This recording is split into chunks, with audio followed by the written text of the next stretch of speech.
क्या आपको कहानियां और ऑडियो बुक्स पसंद हैं? तो जुड़िए नॉवल एक्सप्लेनर से, जहां हर कहानी खास बनती है। अब समय की कोई कमी नहीं। कभी भी, कहीं भी अपनी पसंदीदा कहानियां सुनें। आप कौन सी कहानी सुनना चाहते हैं?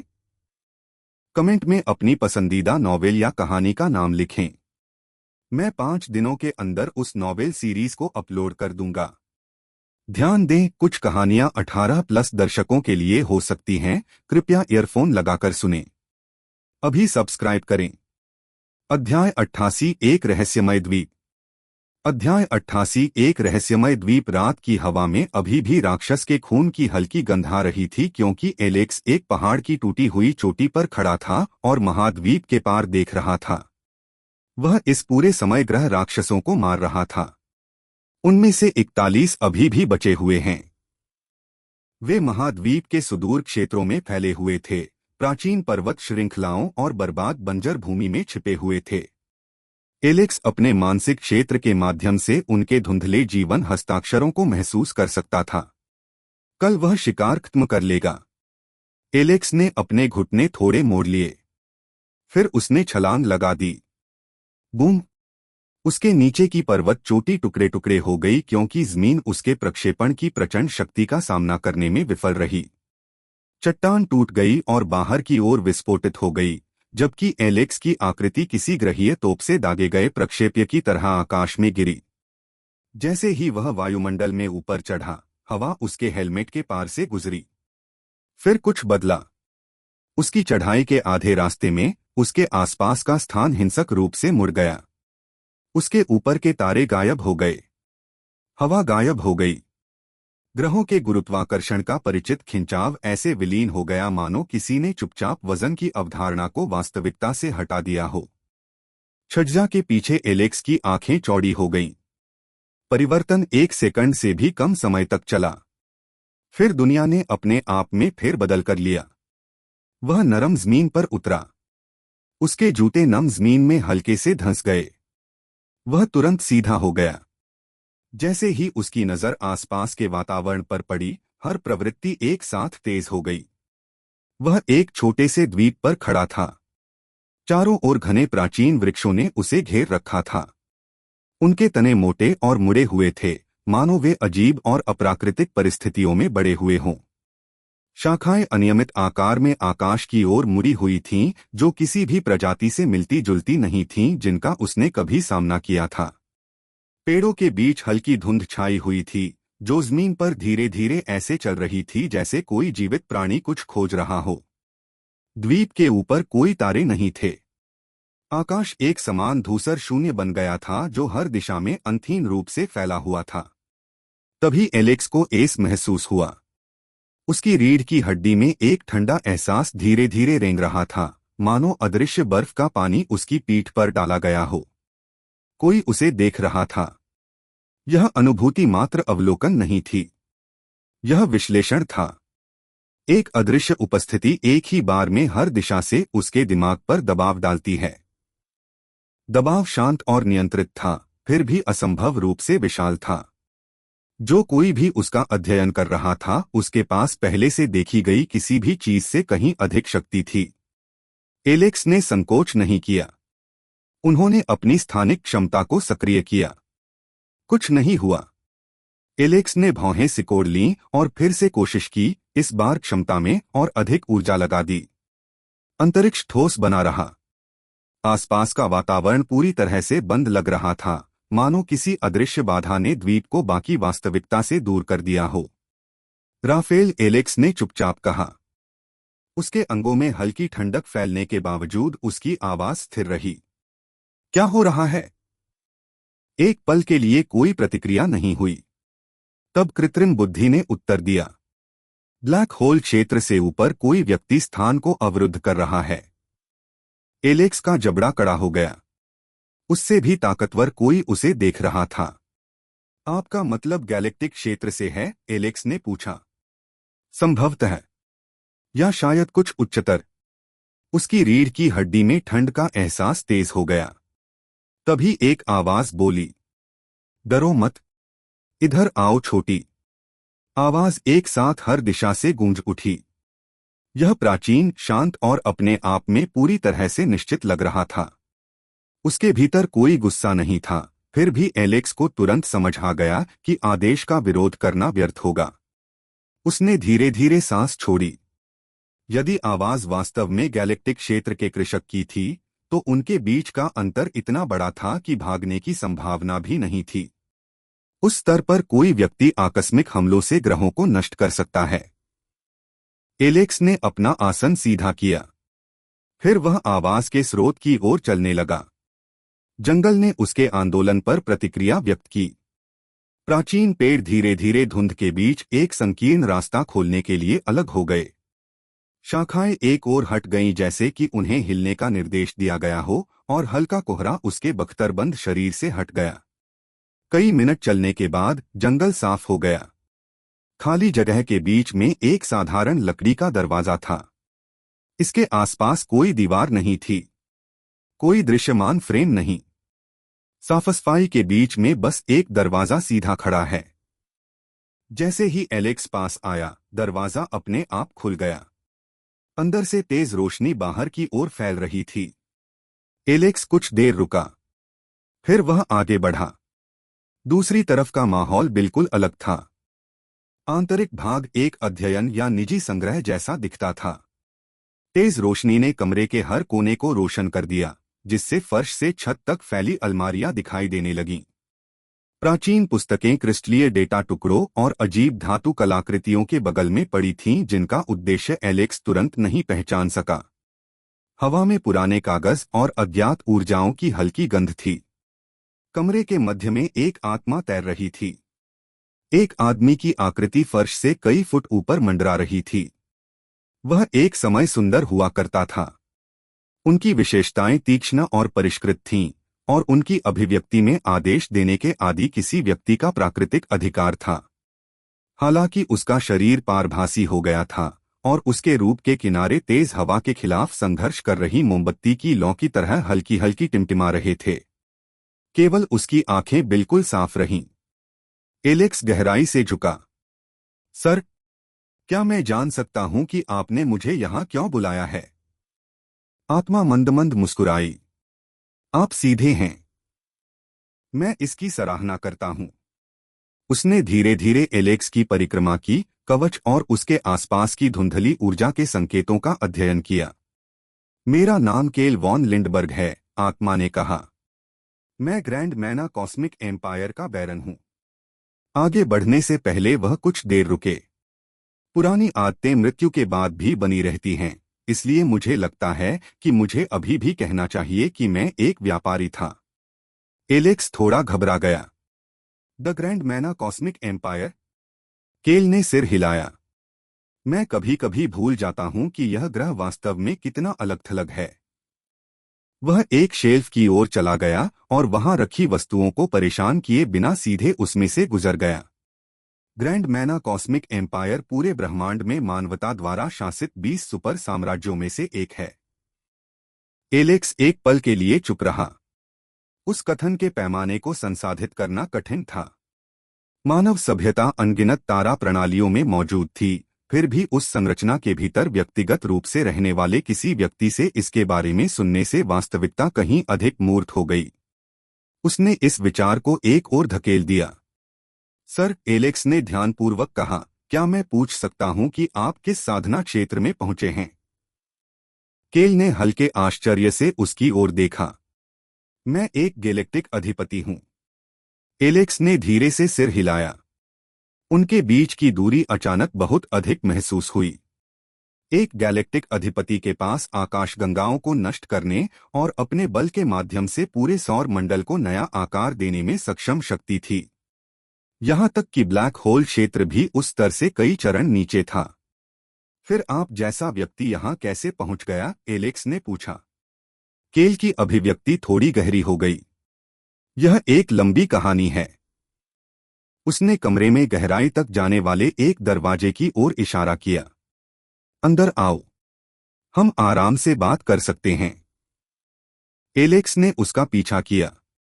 आंतरिक कक्ष छोटा और अधिक व्यक्तिगत था। कमरे के केंद्र में एक मेज खड़ी थी और विपरीत दिशा में दो कुर्सियां रखी हुई थीं। जैसे ही एलेक्स आगे बढ़ा, उसकी आंखें रुक गईं। दूर दीवार पर एक लाश टिकी हुई थी। अकल्पनीय समय बीतने के बावजूद शरीर पूरी तरह से संरक्षित दिखाई दिया। त्वचा खराब नहीं हुई थी और कपड़े अभी भी कंकाल के ढांचे से चिपके हुए थे, जैसे कि वह आदमी कल ही मर गया हो।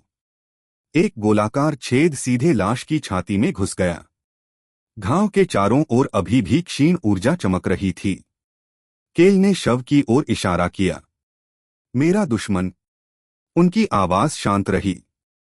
मैंने उसे 10 लाख साल पहले मार डाला था। उसने मुझे उसी क्षण मार डाला। एलेक्स ने लाश को घूर कर देखा। 10 लाख वर्ष बीत चुके थे, फिर भी घाव के आसपास की ऊर्जा पूरी तरह से खत्म नहीं हुई थी। उस तथ्य ने अकेले ही उनकी लड़ाई में शामिल भयानक शक्ति को प्रकट कर दिया। आपका शिकार किया जा रहा था? एलेक्स ने चुपचाप पूछा। केल ने सिर हिलाया। मैं एक शक्तिशाली साम्राज्य का राजा था। ऐसे पद स्वाभाविक रूप से दुश्मन पैदा करते हैं। उसके चेहरे पर एक कड़वी मुस्कान उभर आई। उन्होंने मुझे खत्म करने के लिए एक हत्यारा भेजा। वह धीरे धीरे मेज की ओर तैरने लगा। मैं 17 आकाशगंगाओं के पार दौड़ा। मैंने 3 विशाल निहारिका समूहों को पार किया और अंततः अन्वेषण किए गए अंतरिक्ष के बाहरी किनारे पर पहुंच गया। उसकी नजर दूर पड़ी लाश की ओर गई।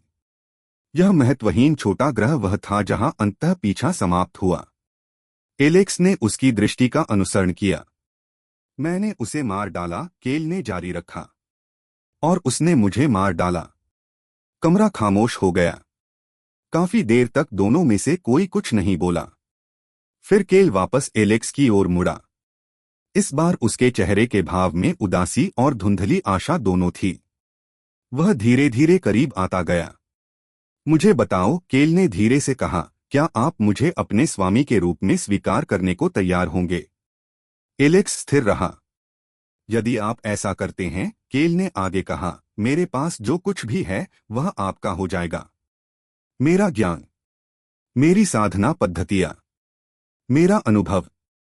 एक अंतिम वाक्य जोड़ने से पहले वह कुछ देर रुके। और ग्रैंड मैना कॉस्मिक एम्पायर के भीतर बैरन की उपाधि। एलेक्स चुप हो गया। ऐसा अवसर उसके जीवन की पूरी दिशा बदल सकता है। कई सेकंड के गहन विचार के बाद उसने अपना निर्णय लिया। उसने गहराई से प्रणाम किया। हाँ मास्टर, मैं तैयार हूं। अध्याय 89 मोड़। यह सामान्य हंसी नहीं थी। यह तेज तेज और अनियंत्रित था, जो एक पागल आदमी की चीख की तरह पूरे कक्ष में गूंज रहा था, जिसने अंततः अपना लक्ष्य हासिल कर लिया था। हाँ हाँ हाँ हाँ। केल वॉन लिंडबर्ग ने अपना सिर पीछे फेंक दिया। उनका पारभासी शरीर जोर से कांपने लगा। लाखों वर्षों से वह दहाड़ा, मैंने इस क्षण का इंतजार किया है।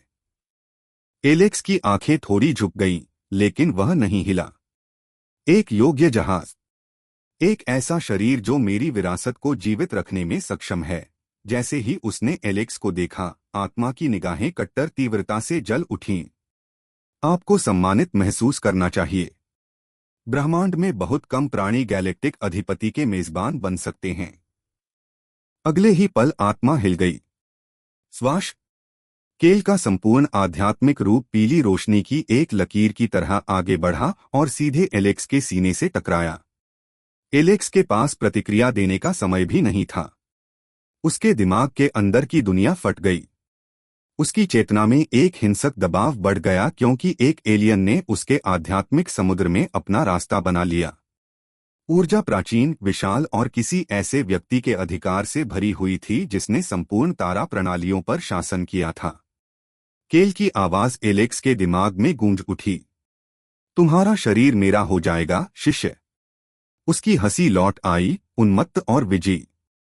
10 लाख वर्षों तक मैंने इस द्वीप की रक्षा की। 10 लाख वर्षों तक मैंने किसी ऐसे व्यक्ति की प्रतीक्षा की जो मेरी आत्मा को ले जा सके। और अब आप स्वर्ग से मिले उपहार की तरह एक संपूर्ण शरीर धारण करके मेरे सामने प्रकट हुए हैं। उनकी उपस्थिति एलेक्स के आध्यात्मिक केंद्र में गहराई तक विस्तारित हुई। तुम्हें गर्व महसूस होना चाहिए। तब केल एलेक्स की चेतना के केंद्र तक पहुंच गया और सब कुछ रुक गया। हंसी तुरंत बंद हो गई। एलेक्स के मन में सन्नाटा छा गया। कुछ सेकंड बीत गए। तब केल ने फिर बात की। इस बार उनकी आवाज में कुछ अलग ही बात थी। भ्रम? यह क्या है? गहराई से जांच करते हुए आत्मा थोड़ी सी हिल गई। फिर उसने इसे देखा। एलेक्स के आध्यात्मिक समुद्र की गहराई में कुछ ऐसी चीज तैर रही थी जो सामान्य मानव से संबंधित नहीं थी। यह विशाल था। अंधी, घूमते ऊर्जा धागों से बनी एक अंधेरी ब्रह्मांडीय संरचना, एक लघु ब्रह्मांड के मूल की तरह धीरे धीरे घूमती है। इसमें से अनगिनत चमकदार तारें बाहर की ओर फैली हुई थीं, जिनमें से प्रत्येक भयानक शक्ति से कंपन कर रही थी। जैसे ही केल ने इसे अपनी आत्मा से छुआ, प्रतिक्रिया तुरंत हुई। डोरे कस गए। वे जीवित जंजीरों की तरह चले गए और फिर वे उसके चारों ओर लिपट गए। केल जम गया। उसकी चेतना में भय की एक ठंडी लहर दौड़ गई। नहीं, लटें और भी सिकुड़ गईं। जब उसने दूर जाने की कोशिश की तो उसकी आत्मा बुरी तरह कांप उठी, लेकिन जैसे ही उसने पीछे हटने का प्रयास किया, इन्फिनिटी स्ट्रैंड फिर से कस गया। यह केवल उसे रोकना नहीं था, यह उसका विश्लेषण कर रहा था। केल को आखिरकार समझ आया कि कुछ बहुत गलत था। यह असंभव है। उसकी आवाज कर्कश हो गई। यह किस प्रकार की आध्यात्मिक संरचना है? उसकी आत्मा के चारों ओर एक और धागा लिपट गया। दबाव बढ़ गया। उसके अंदर दहशत फैल गई। नहीं नहीं नहीं नहीं। कुछ क्षण पहले उसने जो शांत अहंकार दिखाया था वह पूरी तरह से गायब हो गया। यह कोई सामान्य आत्मा समुद्र नहीं है। लड़ियां चमकने लगीं। एक कुचलने वाली गुरुत्वाकर्षण शक्ति अचानक केल के आध्यात्मिक शरीर पर खींची गई, जिससे उसकी आत्मा के टुकड़े एक ब्लैक होल में गिरने वाले ब्रह्मांडीय पदार्थ की तरह अलग हो गए। दर्द उसकी चेतना से फूट पड़ा। आह! केल चिल्लाया। उसने विरोध करने की कोशिश की। उसने अपनी शेष आध्यात्मिक शक्ति इकट्ठी की और एक गैलेक्टिक अधिपति की शक्ति से जंजीरों के विरुद्ध धकेल दिया। लेकिन यह बेकार था।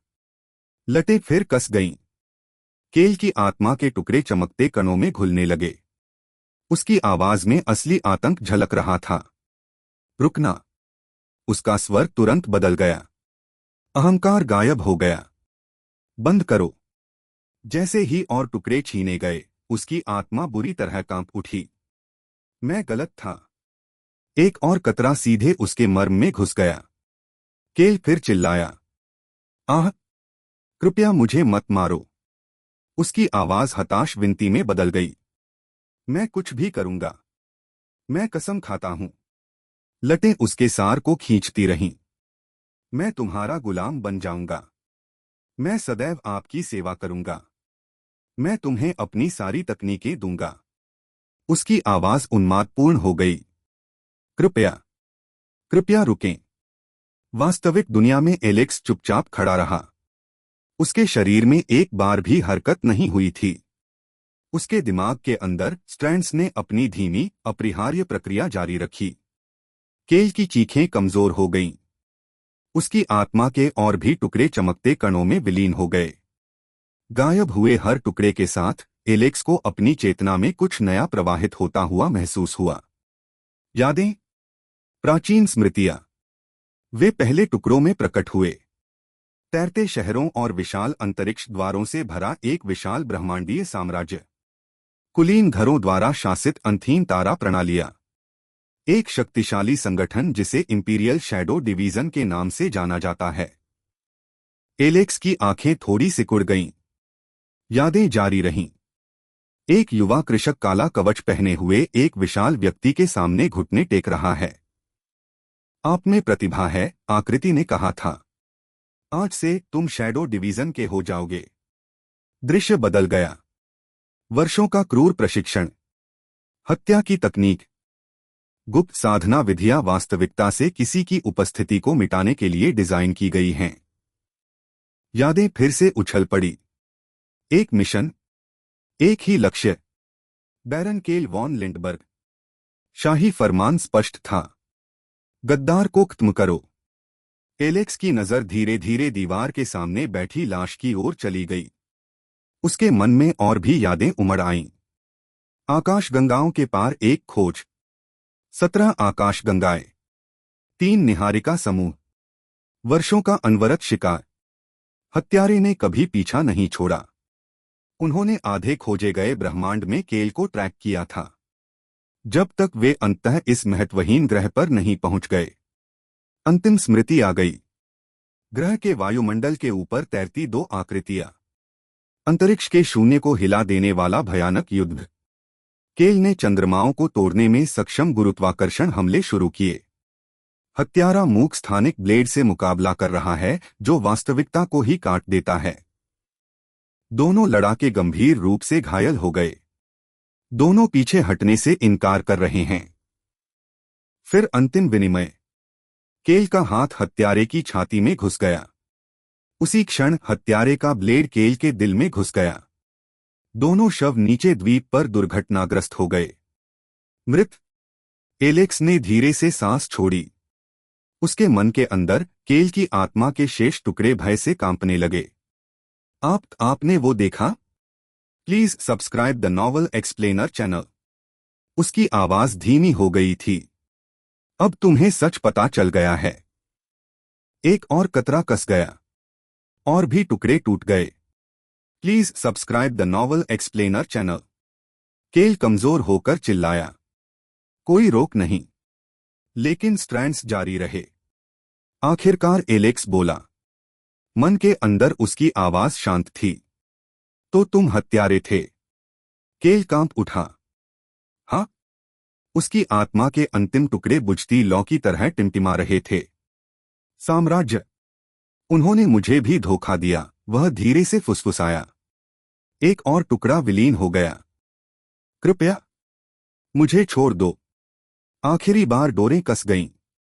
तब केल की आत्मा पूरी तरह ढह गई। उनका शरीर अनगिनत चमकते कणों में बदल गया जो धीरे धीरे इन्फिनिटी स्ट्रैंड में विलीन हो गए। सन्नाटा लौट आया। एलेक्स ने अपनी आंखें खोलीं। कमरा बिल्कुल वैसा ही लग रहा था। लाश अभी भी दीवार के सहारे बैठी थी। लेकिन एलेक्स के दिमाग में अब कुछ नया था। ज्ञान का एक विशाल संग्रह, प्राचीन हत्या तकनीक, गुप्त खेती के तरीके और भव्य मन ब्रह्मांडीय साम्राज्य के बारे में जानकारी के टुकड़े। एलेक्स ने एक बार फिर संरक्षित लाश पर नजर डाली तो असली बैरन 10 लाख साल पहले मर गया। जिस व्यक्ति ने उससे बात की थी वह कभी केल वॉन लिंडबर्ग नहीं था। वह हमेशा से हत्यारा रहा है। एलेक्स वहां से निकलने ही वाला था, लेकिन तभी उसने देखा कि वहां एक और आत्मा आ गई। इस बार यह बैरन था। युवा बालक, धन्यवाद। मैं 10 लाख वर्षों से छिपा हुआ हूं। मैं सचमुच तुम्हें अपना शिष्य बनाना चाहता हूं, आत्मा ने नरम स्वर में कहा। क्षमा करें, मैं कोई मास्टर नहीं लेना चाहता। यदि तुम अपनी हत्या का बदला लेना चाहते हो तो मुझे अपनी विरासत दे दो और जब मैं पर्याप्त शक्तिशाली हो जाऊंगा तो मैं तुमसे बदला लूंगा। अध्याय 90। 1 महीना रह गया। मंद कमरे के भीतर अवशिष्ट ऊर्जा की हल्की चमक ने पत्थर की जमीन पर पड़ी बेजान लाश को रोशन कर दिया। केल की पारभासी आकृति उसके ऊपर मंडरा रही थी। उसका रूप अस्थिर था, कभी कभी टिमटिमा रहा था जैसे कि अनदेखी हवा का झोंका उसे तितर-बितर करने की धमकी दे रहा हो। वह सोच रहा था। अनगिनत वर्षों से वह इसी अवस्था में मौजूद था, न तो वास्तव में जीवित था और न ही पूरी तरह से गया था। समय ने उसकी कई भावनाओं को कमजोर कर दिया था, फिर भी कुछ क्षण पहले उसे जो प्रलोभन महसूस हुआ था वह वास्तविक था। उसके पहले के लड़के के पास एक बेतुके स्तर की प्रतिभा थी, कुछ ऐसा जिसका सामना वह भी, जो लाखों वर्षों से जीवित था और अनगिनत विलक्षणताओं को देख चुका था, शायद ही कभी कर पाया हो। एक क्षण के लिए वह अवसर का लाभ उठाना चाहता था, इस लड़के को अपने शिष्य के रूप में बांधने के लिए, एक बार फिर से जीवित दुनिया में हिस्सेदारी हासिल करने के लिए। लेकिन एलेक्स को इतने शांत आत्मविश्वास के साथ बोलते हुए सुनने के बाद केल को कुछ असहज महसूस हुआ। वह योग्य नहीं था। उसकी एक हल्की सी आह निकल गई। मुझे लगता है कि यह स्वीकार्य है, केल ने आखिरकार कहा। उसकी आवाज में इस्तीफे के निशान थे। मैं वैसे भी तुम्हारा स्वामी बनने के योग्य नहीं हूं। वह कुछ देर के लिए रुके, उनकी अभिव्यक्ति जटिल हो गई। मैं आप जैसे विलक्षण व्यक्ति का स्वामी बनने के प्रलोभन का विरोध नहीं कर सका। कमरा फिर से शांत हो गया। फिर केल की अभिव्यक्ति धीरे धीरे गंभीर हो गई। उसकी नजर एक पल के लिए एलेक्स से हट गई, मानो किसी अत्यंत दूर की स्मृति में पीछे मुड़कर देख रही हो। इससे पहले कि मैं गायब हो जाऊं, तुम्हें कुछ बात अवश्य जाननी चाहिए। एलेक्स चुप रहा, इंतजार करता रहा। केल ने सीधे उसकी ओर देखा। बहुत पहले मैंने अपने छोटे भाई के बेटे को गोद लिया था। उसकी आवाज शांत थी, लेकिन उस शांति के नीचे हल्की ठंडक थी। उस समय मेरे भाई की कथित तौर पर युद्ध में मृत्यु हो गई थी। साम्राज्य ने इसकी पुष्टि की थी। उसका शव कभी बरामद नहीं हुआ था, लेकिन युद्ध का मैदान एक ऐसी जगह थी जहां अक्सर ऐसी चीजें होती थीं। मैंने रिपोर्टों पर विश्वास किया। एक क्षण के लिए केल की आकृति फिर से चमक उठी। इसलिए मैंने उसके बेटे को अपना लिया और उसे अपने बेटे की तरह बड़ा किया। उसकी आंखों में कड़वाहट की हल्की सी झलक दिखाई दी। मैंने उसके साथ अच्छा व्यवहार किया। मैंने उसे सर्वश्रेष्ठ शिक्षक, सर्वोत्तम संसाधन और अपने घर की सुरक्षा दी। मैंने भविष्य में अपने अधिकार का एक हिस्सा उसे सौंपने का भी इरादा किया। वह फिर रुक गया। लेकिन मैं गलत था। गुफा में तापमान थोड़ा कम होता दिख रहा था। वर्षों बाद मेरा भाई लौट आया। एलेक्स ने अपनी भौहें थोड़ी सी ऊपर उठाईं, लेकिन बीच में नहीं बोला। वह मरा नहीं था, केल ने आगे कहा। वह बस गायब हो गया था। जब वह वापस आया तो वह बदल गया था। मुझे नहीं पता कि वह कहाँ गया था या उसने क्या अनुभव किया था, लेकिन जो आदमी लौटा वह भाई नहीं था जिसे मैं एक बार जानता था। केल की आंखें कठोर हो गईं। और वह अकेले नहीं लौटा। उसकी आवाज ठंडी हो गई। वह वर्षों से अपने बेटे के साथ गुप्त रूप से बातचीत कर रहा था। निहितार्थ स्पष्ट था। उन्होंने मुझे मारने की योजना बनाई। आखिरकार एलेक्स बोला। आपको उनकी योजना का पता चला? केल ने धीरे से सिर हिलाया। हाँ। उसके होंठ एक फीकी, विनोदहीन मुस्कान में बदल गए। लेकिन दुर्भाग्य से उन्हें पता चला कि मैंने उन्हें खोज लिया है। उसकी लुप्त होती आत्मा के चारों ओर की हवा थोड़ी सी कांप रही थी, मानो लंबे समय से चले आ रहे गुस्से से उत्तेजित हो। उन्होंने मेरे पीछे एक हत्यारा भेजा। एलेक्स ने एक नजर जमीन पर पड़ी लाश पर डाली। क्या आपने साम्राज्य को इसकी जानकारी दी? एलेक्स ने पूछा। लेकिन केल ने कोई जवाब नहीं दिया। साम्राज्य को चेतावनी देने से पहले ही आपको मार दिया गया, एलेक्स ने अनुमान लगाया। सही। केल का स्वर फिर शांत हो गया, लेकिन कड़वाहट पूरी तरह से गायब नहीं हुई थी। मुझे शाही अदालत को यह बताने का मौका भी नहीं मिला कि क्या हुआ था। जब तक मुझे स्थिति का एहसास हुआ, तब तक बहुत देर हो चुकी थी। उसने सीधे एलेक्स की ओर देखा। Please subscribe the novel explainer channel. मेरे भाई और उसके बेटे ने संभवतः बाद में मेरी संपत्ति पर कब्जा कर लिया। आगे बढ़ने से पहले वह कुछ देर रुके। लेकिन साम्राज्य के नियम होते हैं। एलेक्स ने अपनी बाहें थोड़ी सी मोड़ लीं। कैसे नियम? केल ने तुरंत उत्तर दिया। यदि साम्राज्य का कोई अधिकारी 10 लाख वर्षों तक जनता की नजरों से ओझल हो जाता है, तो उस व्यक्ति को आधिकारिक तौर पर मृत घोषित कर दिया जाता है। एलेक्स ने एक बार पलकें झपकाईं। 10 लाख वर्ष? हाँ। केल ने सिर हिलाया।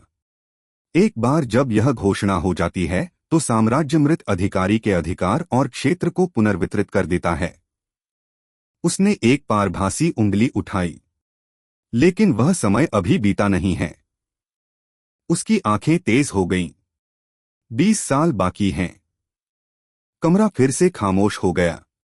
यदि कोई समय समाप्त होने से पहले मेरी मुहर के साथ साम्राज्य में लौटता है, केल ने धीरे से कहा, वह व्यक्ति मेरी मृत्यु को साबित कर सकता है और मेरे आधिकारिक शिष्य के रूप में मेरा पद प्राप्त कर सकता है। एलेक्स तुरंत समझ गया।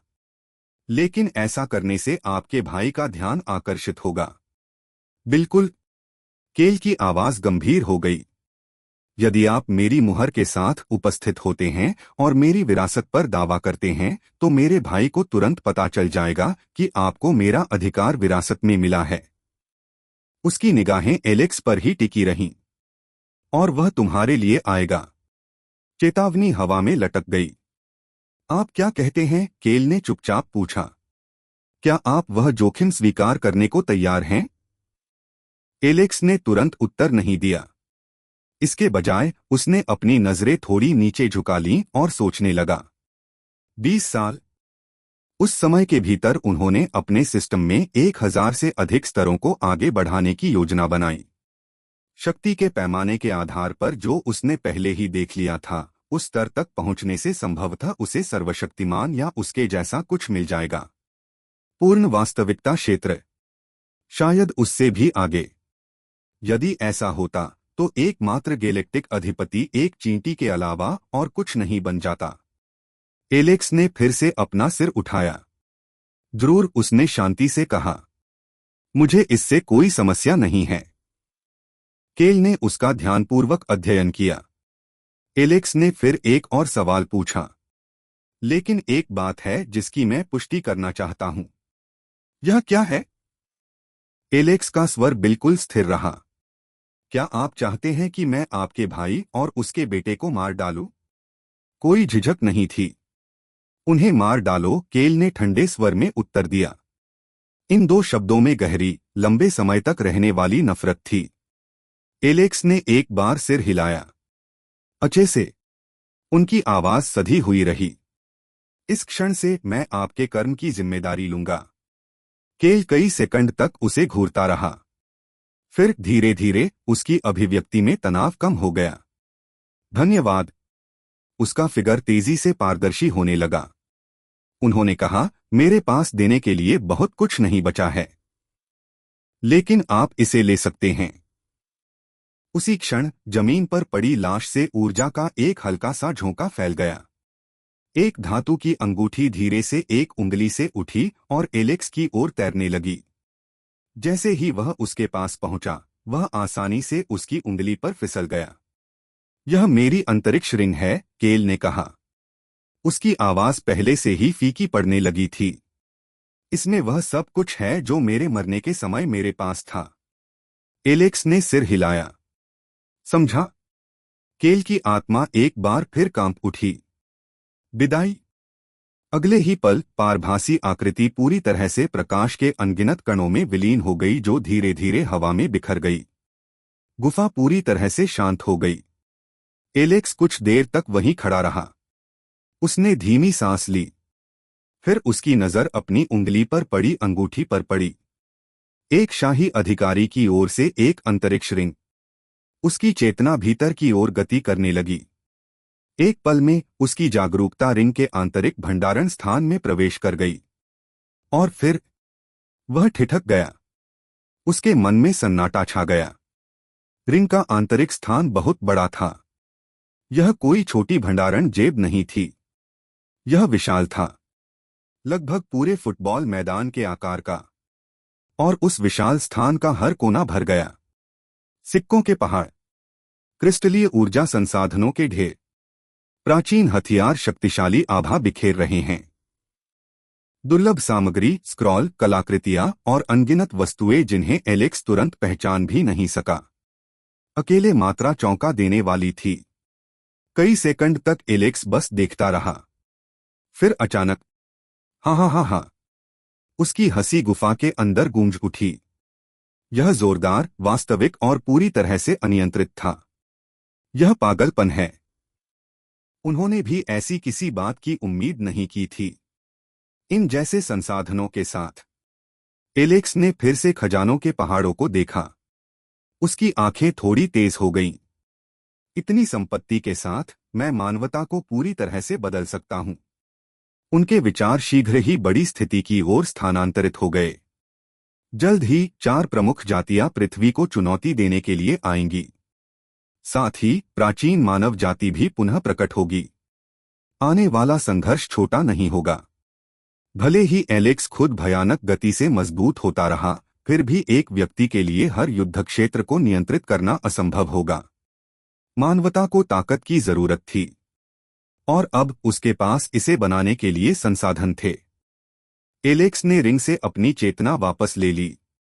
उसने एक बार फिर केल की लाश पर नजर डाली। मैं तुम्हारे दुश्मनों से निपट लूंगा, उसने धीरे से कहा। फिर वह गुफा से बाहर निकलने की ओर मुड़ गया। सबसे पहले मुझे बचे हुए राक्षसों को खत्म करना चाहिए। महाद्वीप पर केवल 41 ग्रहीय राक्षस अभी भी जीवित थे। इसमें ज्यादा समय नहीं लगेगा। उसके बाद वह प्रधान अभयारण्य में लौट आएगा और आगामी परीक्षण के लिए मानवता को तैयार करना शुरू कर देगा। लेकिन जैसे ही वह आगे बढ़ा, कुछ अजीब हुआ। अचानक पृथ्वी पर मौजूद हर इंसान के मन में एक कंपन महसूस हुआ। इससे कोई फर्क नहीं पड़ता कि वे कहाँ थे। शहर, पहाड़, महासागर, प्रत्येक व्यक्ति ने अपने मस्तिष्क के अंदर एक ही आवाज सुनी। पृथ्वी पर मानवता का परीक्षण तेज हो गया है। एक संक्षिप्त क्षण के लिए पूरे ग्रह की सांसें थम सी गईं। फिर आवाज जारी रही। मुकदमा अब 1 महीने के भीतर समाप्त हो जाएगा। दुनिया भर में सदमा फैल गया। लोगों ने वह करना बंद कर दिया जो वे कर रहे थे। यदि मानवता परीक्षण से बच जाती है। एक संक्षिप्त विराम था। फिर इनाम की घोषणा हुई। सभी मनुष्यों को 5 गुना आनुवंशिक वृद्धि प्राप्त होगी। आवाज गायब हो गई। इसके बाद सन्नाटा छा गया। पूरे ग्रह पर अरबों लोग जमे हुए थे, क्योंकि उन शब्दों का अर्थ धीरे धीरे समझ में आ रहा था। 1 महीना। मानवता के पास जीवित रहने के लिए अब केवल 1 महीना बचा था। Please subscribe the novel explainer channel. अध्याय 91 भव्य स्वागत। अध्याय 91 भव्य स्वागत। एलेक्स बिना पीछे देखे द्वीप से चला गया, लेकिन उसके दिमाग को एक पल के लिए भी आराम नहीं मिला। उनके विचार अनगिनत दिशाओं में दौड़ रहे थे। गणनाएं तेजी से बन रही थीं और तेजी से घुल रही थीं। हर परिदृश्य, हर परिवर्तन और हर संभावना पर एक साथ विचार किया जा रहा था। स्थिति आशावादी से बहुत दूर थी। 1 महीने के भीतर दुनिया को एक ऐसे खतरे का सामना करना पड़ेगा जो मानवता के सामने पहले कभी नहीं आया होगा। आक्रमणकारी सेनाएं इतनी शक्तिशाली थीं कि यदि उनका विरोध करने के लिए कुछ नहीं किया गया तो वे ग्रह को नष्ट कर सकती थीं। हाँ, एलेक्स मजबूत था, लेकिन 4 प्रमुख नस्लें और साथ ही प्राचीन मानव भी थे जिनके बीच एक सितारा क्षेत्र था। तो उसे एक सेना की आवश्यकता होगी। लेकिन इतने कम समय में एक पारंपरिक सेना बनाना असंभव था। भले ही लाखों सैनिक इकट्ठे हो जाएं, लेकिन उन्हें आवश्यक स्तर की ताकत तक पहुंचने के लिए प्रशिक्षण देने में वर्षों लग जाएंगे। समय कुछ ऐसा था जो एलेक्स के पास नहीं था। हर सेकंड गिना जाता है और झिझक का मतलब तबाही हो सकता है। उनका एकमात्र यथार्थवादी विकल्प प्रौद्योगिकी था। यदि वह ग्रहों के शत्रुओं से लड़ने के लिए पर्याप्त मजबूत सेना नहीं जुटा सका, तो वह आम लोगों को ऐसा करने की ताकत देगा। युद्ध सूट, यही एकमात्र समाधान था। हालांकि वह रास्ता भी समस्याओं से भरा था। ग्रह स्तर की शक्ति प्रदान करने में सक्षम सूट बनाना कोई ऐसी चीज नहीं थी जिसे आसानी से हासिल किया जा सके। अकेले ऊर्जा आवश्यकताएं बहुत अधिक थीं। प्रत्येक सूट को एक ऐसे कोर की आवश्यकता होगी जो अस्थिर किए बिना अत्यधिक उत्पादन को बनाए रखने में सक्षम हो। यदि ऊर्जा स्रोत लड़खड़ा गया तो पहनने वाला सूट सहित नष्ट हो सकता है। एलेक्स ने अपने विचारों को केंद्रित करते हुए धीरे धीरे सांस छोड़ी। राफेल, उन्होंने कहा। कृत्रिम बुद्धिमत्ता ने उसके दिमाग में तुरंत प्रतिक्रिया दी। हाँ डॉट, आइए पहले हम आपके लिए एक जहाज बनाएं, एलेक्स ने शांति से कहा। आपको एक भौतिक मंच की आवश्यकता होगी जो आपको स्वतंत्र रूप से काम करने की अनुमति दे। उसके बाद मैं चाहता हूं कि आप लड़ाकू सूट डिजाइन करना शुरू करें। उनकी शक्ति का स्तर ग्रहीय रैंक से अधिक होने की आवश्यकता नहीं है। यदि वे उस स्तर तक पहुंच सकते हैं तो यह पर्याप्त होगा। जब राफेल ने सूचना संसाधित की तो एक संक्षिप्त विराम था। फिर एआई ने जवाब दिया, ठीक है। लेकिन इस सूट में एक स्टार लेवल कोर है जो बिजली की आपूर्ति कर रहा है। हमें ग्रह स्तर की किसी चीज की आवश्यकता होगी जो अतिरिक्त शक्ति प्रदान करेगी, लेकिन पृथ्वी के पास अभी तक ऐसी तकनीक नहीं है। और यदि मैं एक बनाना चाहता हूं तो मुझे अधिक डेटा और समय की आवश्यकता होगी। एलेक्स ने इस पर ध्यानपूर्वक विचार किया। सचमुच वह एक समस्या थी। पृथ्वी के पास ग्रहस्तरीय बिजली कोर का उत्पादन करने के लिए पर्याप्त उन्नत तकनीक नहीं थी।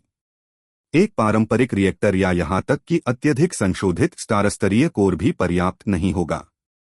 क्या हम ग्रह राक्षसों के कोर का किसी तरह उपयोग कर सकते हैं? एलेक्स ने संभावनाओं का परीक्षण करते हुए पूछा। राफेल ने तुरंत प्रतिक्रिया दी। हम कर सकते हैं, लेकिन वे अशुद्ध हैं और सूट ठीक से काम नहीं करेगा। एलेक्स के होठों पर हल्की सी मुस्कान आ गई। वह हिस्सा मुझ पर छोड़ दो। तुम्हें पहले अपना बर्तन डिजाइन करना चाहिए और सूट पर ध्यान देना चाहिए। इस बीच मैं तुम्हारे लिए कुछ शुद्ध कोर बनाऊंगा। समझ गया। बिना समय बर्बाद किए एलेक्स ने अपनी उंगली पर मौजूद स्टोरेज रिंग खोल दी। 50 चमकते कोर हवा में तैर रहे थे, प्रत्येक कच्ची अस्थिर ऊर्जा से स्पंदित हो रहे थे। ये वे ग्रहीय कोर थे जिन्हें उसने अपनी लड़ाई के दौरान एकत्र किया था। कई लोग निष्क्रिय थे, लेकिन अब वे अपना उद्देश्य पूरा करने वाले थे। प्रत्येक कोर में भारी ऊर्जा थी, लेकिन यह जैविक अवशेषों, अस्थिर पैटर्न और उन राक्षसों के अवशिष्ट अराजकता से दूषित हो गई थी जिनसे वे आए थे। इनका सीधे इस्तेमाल विनाशकारी होगा। उन्हें सावधानीपूर्वक शुद्ध और संयोजित करना पड़ता था। एलेक्स ने तुरंत प्रक्रिया शुरू कर दी। 10 कोर तीव्रता से चमकते हुए हवा में उठे। उनका शरीर प्रकाश से नहाया हुआ था क्योंकि उन्होंने कच्चे पदार्थ को बांधने और शुद्ध करने के लिए अग्नि, प्रकाश, कीमिया और अंत में गुरुत्वाकर्षण का उपयोग करते हुए उनमें ऊर्जा डाली थी। ऊर्जा का जोरदार मंथन हुआ और अप्रतिबंधित शक्ति की चिंगारी बाहर की ओर भड़क उठी, लेकिन एलेक्स पूरी तरह से केंद्रित रहा। धीरे धीरे अशुद्धियां दूर हो गईं और कोर एक सुपर कोर में विलीन होने लगे। बताओ, क्या यह काम करेगा? उसने पूछा। उसकी आवाज शांत लेकिन गंभीर थी। 90% पूर्णता के करीब। यह काम करेगा। एलेक्स भौंचक्का रह गया। केवल 90%? मैं क्या खो रहा हूं? पूर्णता तक पहुंचने के लिए आपको अधिक ऊर्जा इकट्ठा करने में सक्षम होने की आवश्यकता है। एलेक्स मन ही मन बुदबुदाया। कुछ भी, बस काम करो। मुझे बहुत सारे काम करने हैं। उसने तुरंत उन खंडहरों की ओर टेलीपोर्ट किया जिन्हें उसने पहले देखा था। वहां उन्होंने राफेल के लिए जहाज बनाने के लिए कच्चा माल इकट्ठा करना शुरू किया। उनकी प्रौद्योगिकी विशेषज्ञ प्रतिभा ने इस प्रक्रिया को लगभग सहज बना दिया। यहां तक कि सबसे जटिल सामग्रियों को भी विशिष्टताओं के अनुसार पहचाना, निकाला और आकार दिया जा सकता है। एलेक्स को अथक परिश्रम करते हुए कई घंटे बीत गए। जहाज को परिपूर्ण बनाने की आवश्यकता है, एक ऐसा मंच जो राफेल की चेतना और शक्ति को निर्बाध रूप से प्रसारित करने में सक्षम हो। अंतिम डिजाइन सामने आया, एक धात्विक ऑक्टोपस जिसका प्रत्येक टेंटिकल सटीक हेरफेर करने में सक्षम है और उन्नत ऊर्जा नलिकाओं से सुसज्जित है। एक बार निर्मित होने के बाद राफेल का इस पर पूर्ण नियंत्रण होगा, जैसे कि यह उसके अपने दिमाग का विस्तार हो। एलेक्स ने रात भर काम किया। भोर तक ऑक्टोपस पोत पूरा हो गया। इसकी आंखें हल्की चमक रही थीं क्योंकि इसमें ऊर्जा प्रवाहित हो रही थी और इसके अंग राफेल के मार्गदर्शन में सुचारू, सुविचारित गति से चल रहे थे। एलेक्स ने ध्यान से देखा। कितनी दूरी से आप इसे नियंत्रित कर सकते हैं? मैं इसे तब तक नियंत्रित कर सकता हूं जब तक यह आपके मानसिक क्षेत्र के अंदर रहता है। एलेक्स ने सिर हिलाया। तो यह एकदम सही है। सबसे पहले 5 सूट बनाएं। यदि आप सफल होते हैं तो हम अगला चरण शुरू कर सकते हैं, समुद्र में हत्या की होड़। उसने अपने भंडारण से शेष 2 स्टार लेवल सूट वापस ले लिए। उसने पहले ही तय कर लिया था कि उनका उपयोग कौन करेगा। एक उसके पिता के लिए होगा, दूसरा उसके स्वामी एलिंड्रोस के लिए था। उसने तुरंत अपने मालिक का नंबर डायल किया। मास्टर, आप कहाँ हैं? मैं आपसे मिलना चाहता हूं। एलिंड्रोस ने तुरंत उत्तर दिया, एलेक्स, क्या आप ऑरोरा सिटी लौट रहे हैं? हाँ, एलेक्स ने उत्तर दिया। ठीक है, मैं अलायंस हॉल में हूँ। क्या तुम सीधे वहीं आओगे या कहीं और? एलिंड्रोस ने पूछा। एलेक्स ने कहा, मैं आपसे व्यक्तिगत रूप से मिलना चाहूंगा। मैं आपकी पारिवारिक संपत्ति पर आऊंगा। ठीक है, एलिंड्रोस ने उत्तर दिया, लेकिन कृपया शहर के द्वार से होकर आए। लोग अपने मसीहा से मिलना चाहते हैं। एलेक्स मंद मंद मुस्कुराया। उसने पहले से ही सूट, बर्तन और शुद्ध कोर की योजना बना ली थी। हर कदम की गणना की गई थी और फिर भी वह जानता था कि यह केवल शुरुआत थी।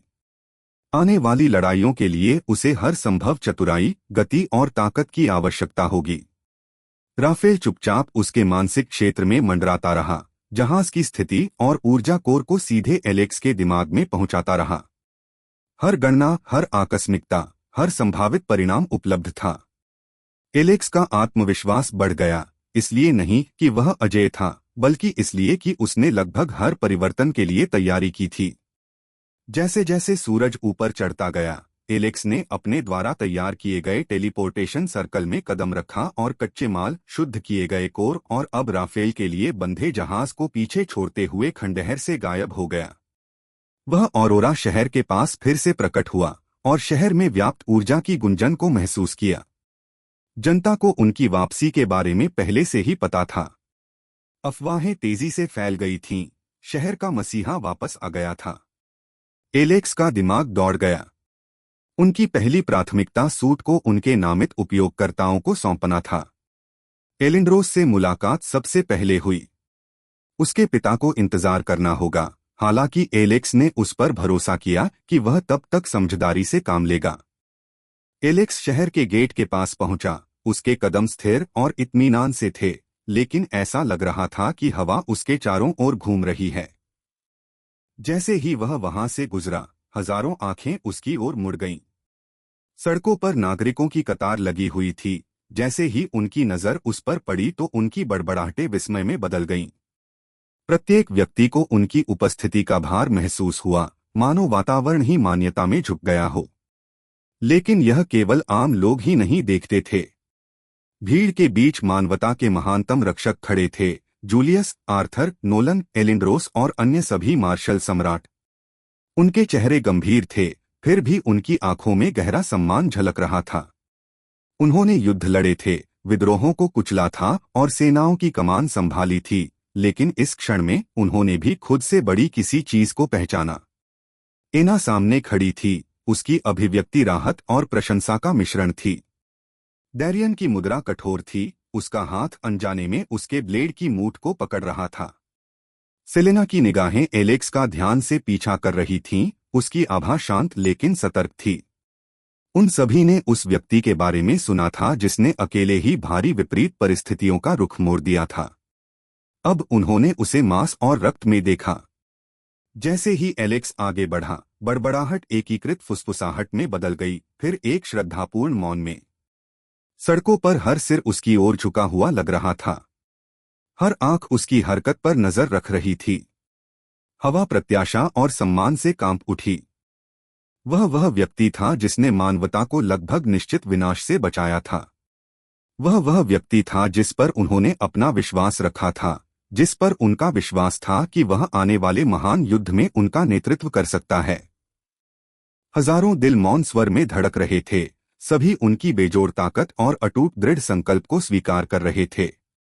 यहाँ तक कि मार्शल सम्राट, जिन्होंने राष्ट्रों और सेनाओं की कमान संभाली थी, उनकी उपस्थिति में एक दुर्लभ भार महसूस करते थे। यह कोई साधारण नेता, कोई साधारण योद्धा नहीं था। यह एलेक्स मोरियार्टी, उद्धारकर्ता, आशा का दूत और मानवता के अंतिम अवसर का जीवित अवतार था। जैसे ही वह फाटकों से गुजरा, शहर स्वयं आगे की ओर झुकता हुआ प्रतीत हुआ, मानो उसकी वापसी के महत्व को पहचान रहा हो।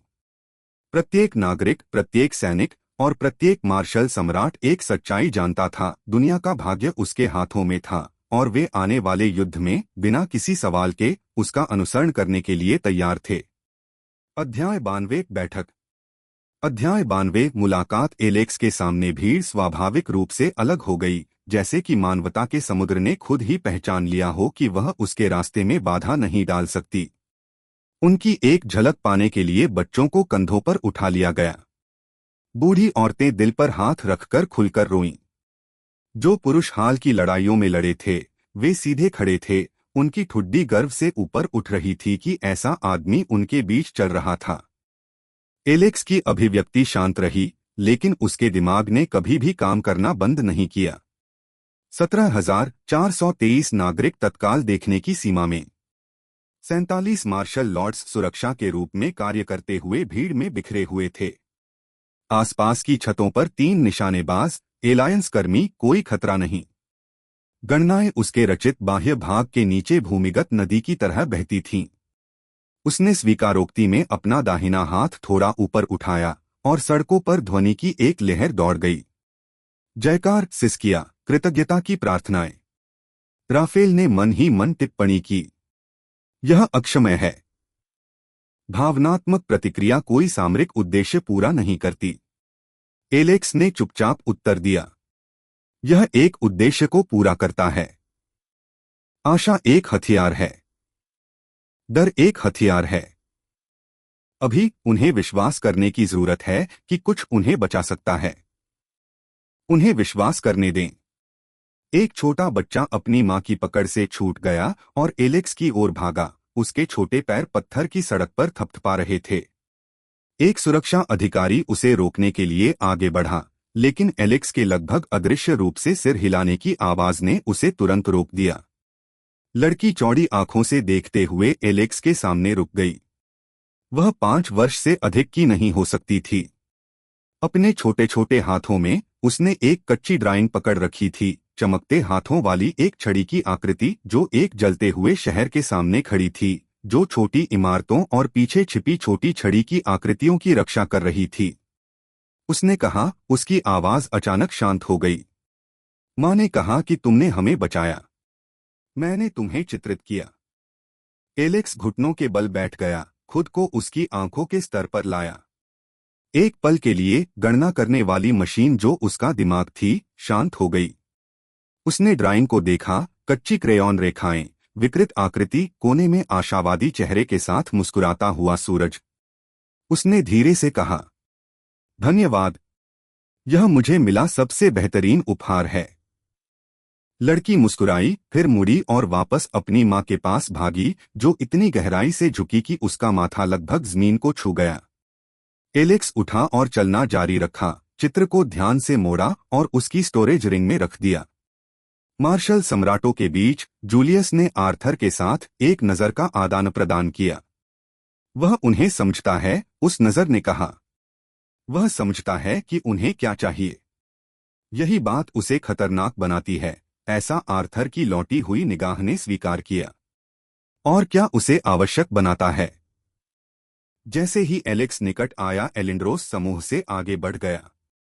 उनके बूढ़े मालिक की आंखें नम थीं, हालांकि उनका व्यवहार सम्मानजनक बना रहा।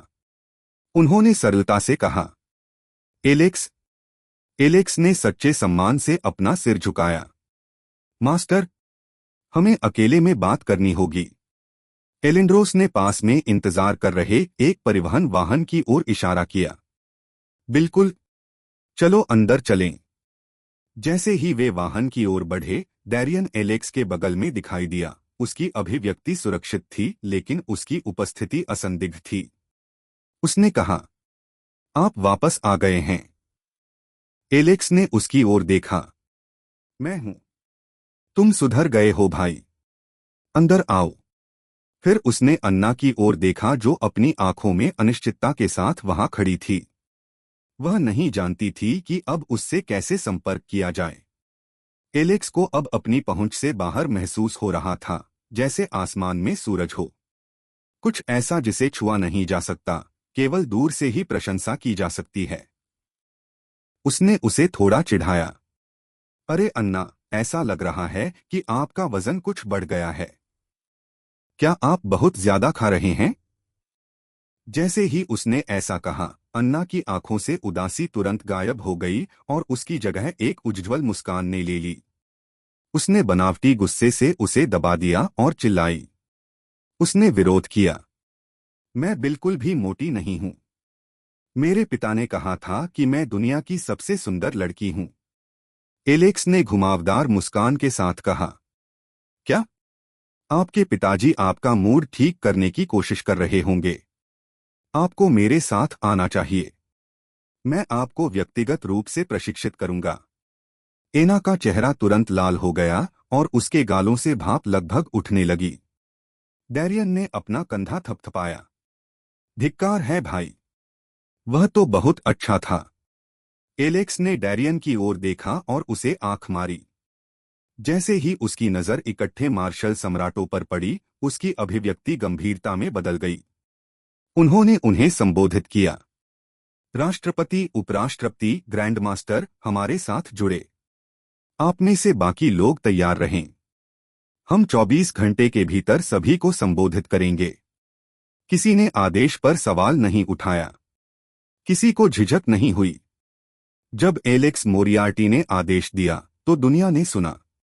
परिवहन वाहन 30 मिनट बाद सेलेस्टस एस्टेट पहुंचा। पूरी संपत्ति को ऐसे व्यवस्थित किया गया था मानो कोई उत्सव होने वाला हो। दीवारों पर बैनर लटके हुए थे। नौकर अंतिम तैयारी करने के लिए दौड़ पड़े। तैयार भोजन की सुगंध हवा में फैल गई। सेलेस्टस परिवार के सदस्य उनके स्वागत के लिए बाहर एकत्र हुए थे। बुजुर्ग औपचारिक वस्त्र पहनकर खड़े थे। युवा योद्धा सम्मान से झुक गए। बच्चों ने स्तंभों के पीछे से झांककर महान एलेक्स मोरियार्टी की पहली झलक देखते ही विस्फारित आंखों से देखा। वे एस्टेट, अलंकृत बगीचों और प्रशिक्षण मैदानों से होकर गुजरे जहां युवा मार्शल कलाकार अपने अभ्यास में रुककर घूरते थे। मुख्य भवन के अंदर माहौल बदल गया। नौकर उन्हें मजबूत दीवारों वाले एक बड़े बैठक कक्ष में ले गए। एक बार दरवाजे बंद हो गए, एलेक्स का चेहरा बदल गया। उन्होंने भीड़ और अन्ना के प्रति जो गर्मजोशीपूर्ण व्यवहार दिखाया था वह गायब हो गया और उसकी जगह युद्ध की तैयारी कर रहे एक व्यक्ति की ठंडी गणना ने ले ली। उन्होंने बिना किसी प्रस्तावना के शुरुआत की, स्थिति हमारे लिए बहुत खतरनाक है। अन्य जातियां हमें हराने की पूरी कोशिश करेंगी, विशेष रूप से पिशाच। ऐसी संभावना है कि कोई अपने गृह संसार से सर्वोच्च शक्ति को बुलाने के लिए अपने जीवन का बलिदान कर देगा। यदि ऐसा होता है तो हमें ऐसे दुश्मन का सामना करना पड़ेगा जो हमने पहले कभी नहीं झेला है। वह अपनी भंडारण रिंग में पहुंच गया। जैसे ही एलेक्स ने एक स्टार सूट वापस लिया, कमरे में सांसें थम गईं। यह उनके सामने प्राचीन किंवदंतियों के एक युद्ध शूरवीर की तरह खड़ा था। इसकी सतह निहित शक्ति से चमक रही थी। ऊर्जा की अनदेखी धाराओं पर प्रतिक्रिया करते हुए कवच प्लेटें थोड़ी सी हिल गईं जैसे कि वे जीवित हों। नीली रोशनी जोड़ों से दिल की धड़कन की तरह स्थिर लय में स्पंदित हो रही थी। एलिंड्रोस आगे की ओर झुक गया, उसकी नजरें सूट पर टिक गईं। वह फुसफुसाया, यह क्या है? एलेक्स ने शांति से समझाया, यह एक सितारा क्षेत्र का हथियार है।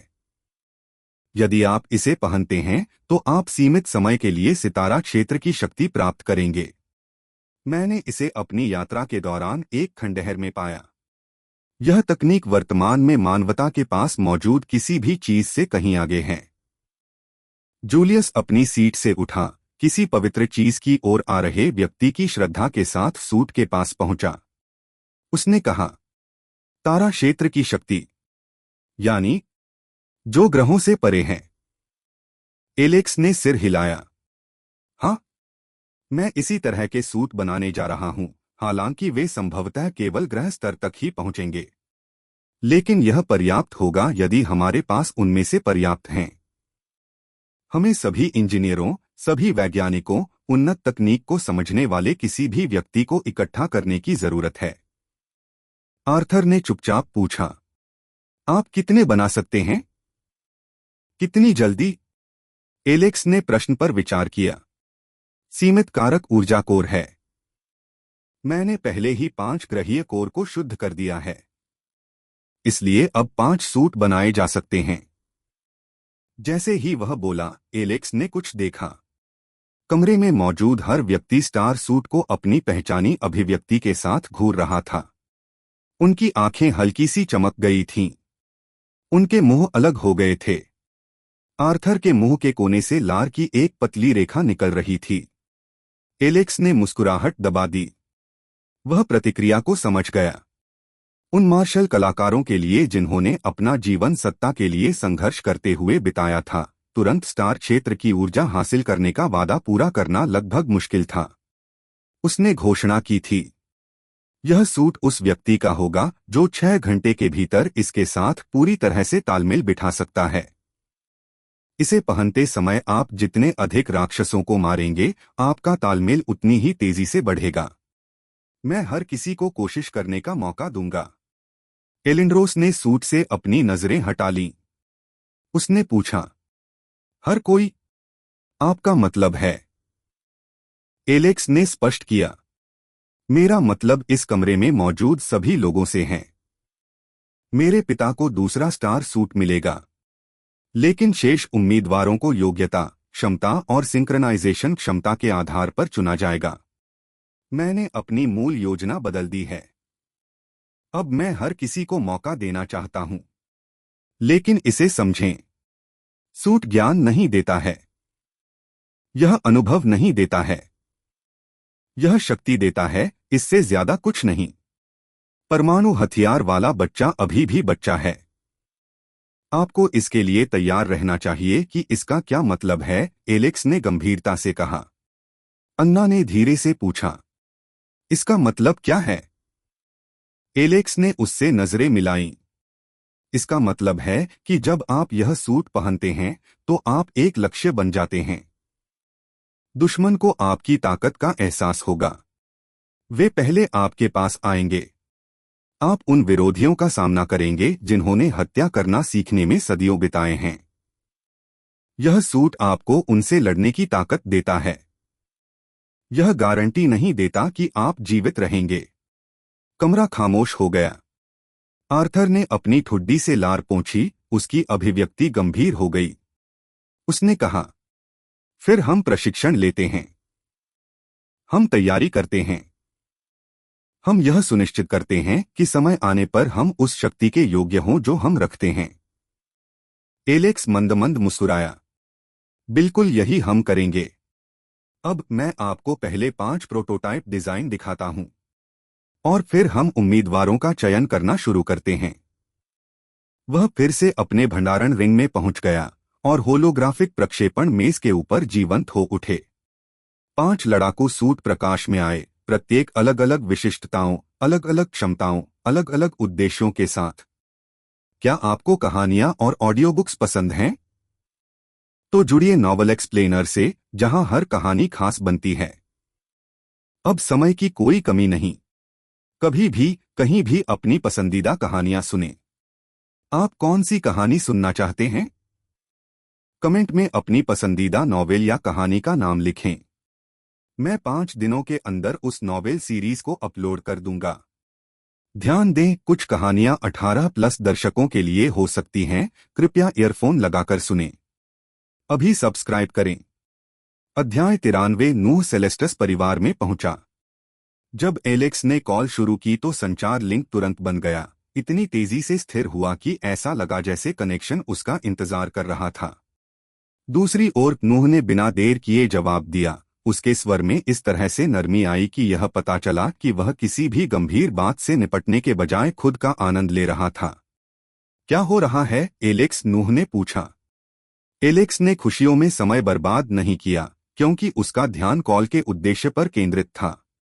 पिताजी, मैं चाहता हूं कि आप मध्य महाद्वीप में आए, क्योंकि वहां कुछ महत्वपूर्ण बात है जो मुझे आपको व्यक्तिगत रूप से बतानी है। उनके बोलने के बाद कुछ देर रुका, और पृष्ठभूमि में नूह के थोड़ा हिलते ही एक हल्की सी हरकत सुनी जा सकती थी। एक क्षण बाद एलिजाबेथ की आवाज आई, शांत और उत्सुक। उसने क्या कहा? जब वह सावधानी से अंगूर छीलती रही तो नूह ने उसकी ओर देखा, फिर उसने उसे धीरे से नूह के मुंह में डाल दिया। एलेक्स चाहता है कि हम केंद्रीय महाद्वीप में लौट आएं, नूह ने कहा। उसका स्वर थोड़ा और केंद्रित हो गया। एलिजाबेथ ने संकोच नहीं किया। उसने जल्दी से कहा, तो फिर हमें तुरंत जाना चाहिए, क्योंकि जब तक कोई बहुत जरूरी बात न हो, वह इस तरह नहीं बुलाएगा। नूह ने सहमति में एक बार सिर हिलाया और एक भी क्षण बर्बाद किए बिना उसने अपनी बाह उसकी कमर के चारों ओर लपेटी और आगे बढ़ गया। जैसे ही उसने विस्फोटक शक्ति के साथ हवा में उड़ान भरी, उसके आंदोलन के बल से उसके पैरों के नीचे की जमीन टूट गई। जैसे जैसे वह तेज होता गया, आकाश स्वयं उसके चारों ओर विभाजित होता गया। उसकी गति इतनी तेजी से बढ़ती गई कि वातावरण को उसे नियंत्रित करने के लिए संघर्ष करना पड़ा। उन्होंने कुछ ही मिनटों में पूरे महाद्वीपों को पार कर लिया, इतनी तेजी से आगे बढ़ते हुए कि उनके नीचे की दुनिया भूमि और समुद्र के एक अस्पष्ट विस्तार में धुंधली हो गई। जब वे सेलेस्टस एस्टेट की ओर उतरे तो उनके आगमन की प्रतिक्रिया में हवा स्वयं सख्त हो गई। नूह के शरीर से एक विशाल आभा बाहर की ओर फैल गई, विशाल और दम घोंटने वाली, जो अपनी सीमा के भीतर मौजूद हर चीज पर भारी ताकत की मूक घोषणा के रूप में दबाव डाल रही थी। एस्टेट के अंदर प्रत्येक मार्शल आर्टिस्ट को तुरंत परिवर्तन महसूस हुआ, जैसे कि कोई अदृश्य भार बिना किसी चेतावनी के उन पर आ गया हो। बातचीत बीच में ही रुक गई, हरकतें रुक गईं और यहाँ तक कि बुजुर्ग भी अनजाने में सीधे हो गए, क्योंकि उनके दिमाग में जो सामने आया था उसे पूरी तरह से समझने से पहले ही उनकी प्रवृत्ति प्रतिक्रिया करने लगी। फिर जैसे अचानक आया था, दबाव पूरी तरह से गायब हो गया। नूह ने पहले ही अपनी आभा को पूर्ण नियंत्रण के साथ वापस ले लिया था, केवल एक शांत शांति को पीछे छोड़ते हुए। वह एस्टेट के प्रवेश द्वार पर हल्के से उतरा। उसकी गति इतनी नियंत्रित थी कि ऐसा लग रहा था जैसे उसने एक ही गति में आधी दुनिया को पार करने के बजाय केवल एक कदम उठाया हो। सेलेस्टस कबीले के सदस्य सहजता और पहचान दोनों से आकर्षित होकर तुरंत एकत्रित हो गए। जब उन्होंने उसे स्पष्ट रूप से देखा तो उनके भीतर एहसास फैल गया और सम्मान तुरंत आ गया। वे पूर्ण सामंजस्य में एक साथ झुके। अभिवादन महामहिम नूह मोरियार्टी। नूह ने स्वीकृति में हल्का सा सिर हिलाया, आगे की बातचीत को न तो प्रोत्साहित किया और न ही खारिज किया। वह देर तक नहीं रुका, क्योंकि इससे पहले कि कोई बोलने के लिए आगे बढ़ता, एक आवाज सीधे उसके दिमाग में गूंज उठी। पिताजी, मैं चाहता हूं कि आप बैठक कक्ष के अंदर आएं। यह एलेक्स था। नूह ने हल्की सी मुस्कान आने दी। सीधे काम पर हमेशा की तरह वह धीरे से बुदबुदाया। एलिजाबेथ उसके बगल में आगे बढ़ी, उसकी अभिव्यक्ति शांत और चौकस थी, और वे बिना किसी देरी के एक साथ संपत्ति में प्रवेश कर गए। जैसे ही वे गलियारे से होकर गुजरे, गलियारे शांत रहे। नौकर और गार्ड सहजता से एक तरफ हट गए और दोनों के गुजरने पर अपना सिर नीचे कर लिया। माहौल में प्रत्याशा की स्पष्ट भावना थी, मानो उपस्थित सभी लोगों को यह महसूस हो रहा था कि कुछ महत्वपूर्ण सामने आने वाला है। जब वे बैठक कक्ष में पहुंचे तो दरवाजे सुचारू रूप से खुले। अंदर मार्शल सम्राट पहले से ही इकट्ठे हो चुके थे। उनकी उपस्थिति ने कमरे को स्थिर और नियंत्रित दबाव से भर दिया था। कमरे के मध्य में स्टार सूट खड़ा था। नूह ने जैसे ही इसे देखा, वह रुक गया। उसका ध्यान पूरी तरह से कवच की ओर आकर्षित हो गया, क्योंकि कमरे में बाकी सभी चीजों ने अपना महत्व खो दिया था। सूट सीधा खड़ा था, उसकी सतह निहित ऊर्जा के साथ थोड़ी हिल रही थी, जबकि एक फीकी नीली चमक उसके जोड़ों के माध्यम से एक स्थिर लय में स्पंदित हो रही थी, जिससे यह लगभग जीवित लग रहा था। जैसे ही उसने इसे ध्यान से देखा, उसने धीमी सांस छोड़ी। यह बुरा लड़का क्या है, एलेक्स? उन्होंने पूछा। उनके स्वर में स्पष्ट प्रशंसा झलक रही थी। एलेक्स ने बिना किसी हिचकिचाहट के उससे नजरें मिलाईं। यह एक ऐसा हथियार है जिसमें सितारा क्षेत्र की शक्ति है। उन्होंने सब कुछ सीधे और स्थिर तरीके से समझाया, उस खंडहर के बारे में बात की जहां यह पाया गया था, जिस प्रक्रिया के माध्यम से इसे खोजा गया था, इसकी सीमाएं थीं, और इसे प्रभावी ढंग से उपयोग करने के लिए उन्होंने जो योजना बनाई थी। नूह ने बिना रुकावट के ध्यान से सुना, हालांकि उसकी आंखें कभी भी सूट से नहीं हटीं, जैसे कि वह इसे शब्दों से परे समझने की कोशिश कर रहा हो। जब एलेक्स ने बोलना समाप्त किया तो कमरे में थोड़ी शांति छा गई। फिर एलेक्स अपने स्टोरेज रिंग में पहुंचा और दूसरा मुकदमा वापस ले लिया। यह अपने डिजाइन में कम परिष्कृत था, एक सरल संरचना के साथ, लेकिन इससे आने वाली शक्ति अभी भी बहुत अधिक थी। वह आगे बढ़ा और इसे सीधे नूह को सौंप दिया। पिताजी, मैं चाहता हूं कि आप और अन्य लोग बाहर जाएं और ग्रह राक्षसों का शिकार करें, एलेक्स ने कहा। सूट में एक रडार प्रणाली है जो आपको लक्ष्य तक मार्गदर्शन करेगी ताकि आप सिंक्रोनाइजेशन पर ध्यान केंद्रित करते हुए उनके कोर एकत्र कर सकें। आप में से प्रत्येक को 6 घंटे का परीक्षण दिया जाएगा। नूह ने बिना किसी हिचकिचाहट के मुकदमा स्वीकार कर लिया, स्पष्ट रूप से दिलचस्पी दिखाई। उसके चेहरे पर धीरे धीरे मुस्कुराहट फैल गई। ठीक है, यह अच्छा लगता है, तो चलिए शुरू करते हैं, उन्होंने कहा। अब उसकी आवाज में कोई संयम नहीं था, उसका उत्साह साफ दिख रहा था। Please subscribe the novel explainer channel. Alex ने अपना ध्यान दूसरों की ओर लगाया। हम क्रम को यादृच्छिक रूप से तय करेंगे और इसमें कोई बदलाव नहीं होगा। उन्होंने एक सरल चयन प्रक्रिया का प्रदर्शन किया, जिससे सिस्टम को अनुक्रम को निष्पक्ष रूप से निर्धारित करने की अनुमति मिली। जब रिजल्ट सामने आया तो आर्थर का नाम सबसे पहले आया। आर्थर ने खुद को एक छोटी और संतुष्ट मुस्कान की अनुमति दी और उसने संक्षेप में दूसरों को ऐसी अभिव्यक्ति के साथ देखा जिसे स्पष्टीकरण की आवश्यकता नहीं थी। उन्होंने उन्हें एक परेशान करने वाली मुस्कान दी। शेष 3 ने मौखिक रूप से कोई प्रतिक्रिया नहीं दी, लेकिन जिस तरह से उनके जबड़े कड़े हो गए, निगाहें तेज हो गईं, उससे उनकी प्रतिक्रियाएं स्पष्ट थीं। मन ही मन उसे धिक्कारा। आर्थर बिना किसी हिचकिचाहट के आगे बढ़ गया। वहीं नोआ ने पहले से ही अपना सूट तैयार करना शुरू कर दिया था। एलेक्स ने अपना खुद का सक्रिय किया। परिवर्तन तुरंत शुरू हो गया क्योंकि कवच उनके शरीर के चारों ओर परतों में बन गया। प्रत्येक खंड सटीक यांत्रिक समन्वय के साथ अपनी जगह पर लॉक हो गया। ऊर्जा प्रणालियों के माध्यम से बढ़ी, सीधे उनके तंत्रिका मार्गों से जुड़ गई और उनकी शारीरिक क्षमताओं को पूरी तरह से अलग स्तर तक बढ़ा दिया। एक संक्षिप्त क्षण के लिए एक धीमी गुंजन कमरे में भर गई, स्थिर और नियंत्रित। फिर प्रक्रिया पूरी हुई। वे तीनों जमीन से थोड़ा ऊपर उठे, पूर्ण संतुलन और नियंत्रण के साथ हवा में कुछ इंच तक मंडराते रहे।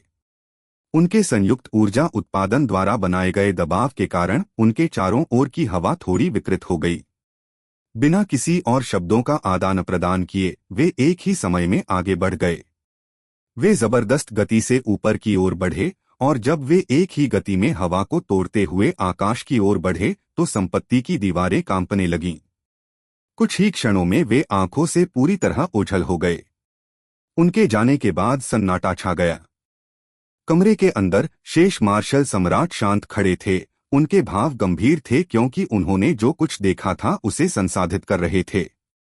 प्रदर्शन ने शेष सभी संदेहों को दूर कर दिया था क्योंकि उन्होंने जो देखा था वह कोई विचार या संभावना नहीं थी, बल्कि वास्तविक और निर्विवाद शक्ति का स्पष्ट प्रदर्शन था। अध्याय 94 समुद्र के अंदर। अध्याय 94 समुद्र के अंदर। जैसे ही वे सेलेस्टस एस्टेट के ऊपर के वातावरण से बाहर निकले, उनके रास्ते अलग हो गए। एलेक्स ने न तो गति धीमी की और न ही पीछे मुड़कर देखा, जबकि नूह और आर्थर ने खुद को भूमि के विशाल हिस्सों की ओर झुका लिया, जहां ग्रहों के राक्षस जंगलों, पहाड़ों और बर्बाद शहरों में घूमते थे। एलेक्स ने अपने शरीर को नीचे की ओर झुकाया और दूर क्षितिज की ओर तेजी से बढ़ गया जहां से समुद्र शुरू होता था। चर्चा की कोई जरूरत नहीं थी। उसके मन में निर्णय हो चुका था। दक्षता ने अलगाव की मांग की। 3 डोमेन को कवर करने वाले 3 शिकारियों को सबसे अधिक रिटर्न मिलेगा। संचार बनाए रखें, एलेक्स ने लिंक के माध्यम से शांति से कहा। विभिन्न युद्ध शैली का उपयोग करके राक्षसों को मारने का प्रयास करें। नूह की आवाज आई, स्थिर और उत्सुक। समझ गया। कोशिश करें कि सारी मौजमस्ती वहीं न करें। आर्थर ने कहा, हम उच्च घनत्व वाले क्षेत्रों पर ध्यान केंद्रित करेंगे। अकेले अधिक विस्तार न करें। एलेक्स ने सरलता से उत्तर दिया, मैं ठीक रहूंगी। इसके बाद उन्होंने कनेक्शन काट दिया। उसकी गति बढ़ गई। उसके नीचे का महाद्वीप धुंधला होकर महत्वहीन हो गया क्योंकि समुद्र का गहरा नीला रंग उसकी दृष्टि में फैल गया। ऊपर से यह शांत, लगभग शांतिपूर्ण लग रहा था, लेकिन एलेक्स के सेंसर एक अलग कहानी बता रहे थे। सागर जीवित था। यह ग्रह पर ग्रहस्तर के राक्षसों का सबसे बड़ा जमावड़ा था, जिसका मतलब था कि यह सबसे कुशल शिकारगाह थी। वह बिना किसी हिचकिचाहट के नीचे उतर आया। जैसे ही उसके शरीर ने सतह को छेदा, समुद्र ऊपर की ओर फूट पड़ा। जैसे ही उसने अत्यधिक वेग से प्रवेश किया, पानी का एक विशाल स्तंभ हवा में उठ गया। उसके प्रभाव के बल ने हर दिशा में सदमे की लहरें भेज दीं। फिर खामोशी ने उसे निगल लिया। जैसे जैसे वह गहराई में उतरता गया, ऊपर से आने वाली रोशनी तेजी से कम होती गई। दबाव, तापमान और दृश्यता की भरपाई करते हुए सूट तुरंत समायोजित हो गया। उसका परिवेश एक विशाल, अंधेरे विस्तार में बदल गया, जो केवल हल्की प्राकृतिक चमक और उसके कवच की स्थिर नीली रोशनी से रोशन था। उसके सेंसर पूरी तरह से सक्रिय हो गए। लक्ष्य सामने आए। पहले दर्जनों, फिर सैकड़ों, फिर हजारों। एलेक्स ने संकोच नहीं किया। वह चले गए। उसकी हथेली में ऊर्जा का एक विस्फोट हुआ और एक संपीड़ित किरण के रूप में आगे की ओर चला गया। वह पानी में बह गया और सांप के आकार के एक विशाल जीव से टकराया, जिसका शरीर दर्जनों मीटर तक फैला हुआ था। किरण उसकी खोपड़ी को भेद गई। प्राणी तुरंत मर गया। लाश डूबने से पहले ही एलेक्स आगे बढ़ रहा था। उन्होंने यांत्रिक परिशुद्धता के साथ कोर को पुनः प्राप्त किया और अपने प्रक्षेपवक्र को हस्ताक्षरों के अगले समूह की ओर पुनर्निर्देशित किया। कोई व्यर्थ गति नहीं, कोई अनावश्यक बल नहीं। प्रत्येक क्रिया की गणना की गई। एक और राक्षस अंधेरे से बाहर आया। उसके जबड़े चौड़े और दांतेदार दांतों से युक्त थे। एलेक्स न्यूनतम गति के साथ किनारे हो गया। उसका शरीर हमले से बचने के लिए पर्याप्त रूप से हिल रहा था। उसका हाथ बढ़ा और प्राणी के शरीर के अंदर ऊर्जा का एक केंद्रित स्पंदन फूट पड़ा। यह अंदर से टूट गया। कोर सुरक्षित, उसने जारी रखा। सागर ने उत्तर दिया। खून की गंध तेजी से पानी में फैल गई, जिससे और अधिक जीव उसकी ओर आकर्षित हो गए। बड़ी बड़ी परछाइयां अंधेरे में घूम रही थीं, हर दिशा से एकत्रित हो रही थीं। एलेक्स ने इसका स्वागत किया। यह सर्वोत्तम है, वह बुदबुदाया। उनके सूट ने वास्तविक समय में सिंक्रोनाइजेशन स्तर प्रदर्शित किया। 45%, 46%। वृद्धि स्थिर थी। प्रत्येक हत्या ने उसके दिमाग और कवच के बीच संबंध को परिष्कृत किया। विचार और कार्य के बीच का विलंब और भी कम हो गया और पूर्ण सटीकता के करीब पहुंच गया। उसने गति बढ़ा दी। उसकी हरकतें तेज, अधिक कुशल हो गईं। अपने आसपास के प्राणियों के लिए वह अब एक भी लक्ष्य नहीं था। वह हर जगह था। वह एक राक्षस के पास प्रकट हुआ, उसे तुरंत नष्ट कर दिया, फिर उसके शरीर के गिरने से पहले ही गायब हो गया। वह दूसरे के पीछे फिर से प्रकट हुआ। उसका प्रहार सटीक और घातक था। उसकी गतिविधियों से ऊर्जा स्पंदन, ब्लेड और विस्फोट निर्बाध रूप से प्रवाहित होते थे। प्रत्येक को न्यूनतम व्यय के साथ अधिकतम क्षति के लिए अनुकूलित किया गया था। समुद्र मंथन करने लगा। नीचे की ओर फैली अराजकता से परेशान होकर ऊपर की सतह पर लहरें बनी। फिर भी एलेक्स ने और गहराई तक जाना जारी रखा। जैसे जैसे वह नीचे उतरता गया, राक्षसों का घनत्व बढ़ता गया। जीव बड़े हो गए, उनके ऊर्जा हस्ताक्षर मजबूत हो गए, उनकी गतिविधियां अधिक सुविचारित हो गईं। ये नासमझ जानवर नहीं थे, वे शिकारी भी थे। और अब उन्हें शिकार करने लायक कुछ मिल गया था। एक विशाल आकृति अंधेरे में से होकर उसके सामने चली गई। इसका शरीर मोटा और बख्तरबंद था। इसकी उपस्थिति आसपास के स्थान पर हावी थी। उसे भांपकर वह धीरे धीरे मुड़ा। एलेक्स धीमा नहीं हुआ। उसने फौरन दूरी खत्म कर दी। उसके हाथ ने ऊर्जा का एक संकेंद्रित क्षेत्र बनाया, जो अपनी सीमा तक संकुचित था। जैसे ही वह आक्रमण की सीमा तक पहुंचा, उसने उसे आगे बढ़ा दिया। हमले का असर होते ही विस्फोट हो गया। प्राणी का कवच टूट गया, लेकिन पूरी तरह नहीं टूटा। एलेक्स समायोजित, उन्होंने कहा, स्थायित्व औसत से अधिक है। प्राणी ने प्रतिकार किया। उसकी पूंछ अत्यधिक बल के साथ बाहर निकली, जिससे पानी एक हिंसक लहर में विस्थापित हो गया। एलेक्स ऊपर की ओर बढ़ा और मामूली अंतर से प्रहार से बच गया। शॉकवेव अभी भी उस पर असर कर रही थी, लेकिन सूट ने प्रभाव को अवशोषित कर लिया। उन्होंने तुरंत प्रतिवाद किया। एक ही कमजोर बिंदु को लक्ष्य करते हुए कई ऊर्जा स्पंदों को तेजी से दागा गया। कवच और अधिक टूट गया, फिर बिखर गया। एलेक्स आगे बढ़ा और सीधे कोर निकाल लिया। प्राणी का शरीर शिथिल हो गया। उन्होंने इसे जारी किया और आगे बढ़ गए। समय ने अर्थ खो दिया। जैसे ही उसने अपना आक्रमण जारी रखा, मिनट एक साथ मिश्रित हो गए। उनके सिस्टम के भीतर संग्रहित कोर की संख्या में लगातार वृद्धि हुई, प्रत्येक उनके बड़े उद्देश्य के करीब एक कदम आगे बढ़ गया। समुद्र के ऊपर, जमीन के उस पार, नूह और आर्थर अपनी अपनी लड़ाइयों में लगे हुए थे। नूह युद्ध के मैदान में तूफान की तरह आगे बढ़ा। वह जहां भी गया, विनाश हुआ। राक्षसों का पूरा समूह उसके जबरदस्त हमलों की चपेट में आ गया। उनकी युद्ध शैली सीधी, शक्तिशाली और अथक थी। स्टार सूट ने उसकी पहले से ही अपार ताकत को बढ़ा दिया, प्रत्येक हमले को कुछ विनाशकारी में बदल दिया। लड़ते समय वह हंसा। अब इसे ही मैं प्रशिक्षण कहता हूं। आर्थर ने अलग ढंग से संचालन किया। उन्होंने मात्रा से अधिक दक्षता को प्राथमिकता देते हुए अपने लक्ष्य सावधानी से चुने। उनकी हरकतें सटीक थीं, उनके हमले गणनात्मक थे। उन्होंने शामिल होने से पहले प्रत्येक राक्षस के व्यवहार का अध्ययन किया, यह सुनिश्चित करते हुए कि प्रत्येक क्रिया एक उद्देश्य पूरा करती है। उनके बीच जमीन को चिंताजनक दर से साफ किया जा रहा था। समुद्र में वापस एलेक्स थोड़ा धीमा हो गया। थकान से नहीं, जागरूकता से बाहर। कुछ बदल गया था। उसके चारों ओर का पानी भारी लग रहा था। छोटे जीवों की आवाजाही पूरी तरह से बंद हो गई थी। वे भाग गए थे। इसका केवल एक ही मतलब था। एक बेहतर उपस्थिति क्षेत्र में प्रवेश कर चुकी थी। एलेक्स के सेंसर ने इसकी पुष्टि की। उसके नीचे एक विशाल ऊर्जा हस्ताक्षर दिखाई दिया, जो अब तक उसके द्वारा देखे गए किसी भी चीज से कहीं अधिक बड़ा था। वह तेजी से आगे नहीं बढ़ रहा था, लेकिन उसकी उपस्थिति ने आसपास के वातावरण को विकृत कर दिया था। एलेक्स की अभिव्यक्ति शांत रही। यह स्वीकार्य है, उन्होंने चुपचाप कहा। वह उतरा। जैसे जैसे वह करीब आता गया, अंधेरा गहराता गया। दबाव बढ़ गया, लेकिन मुकदमे ने बिना किसी समस्या के क्षतिपूर्ति कर दी। फिर उसने इसे देखा।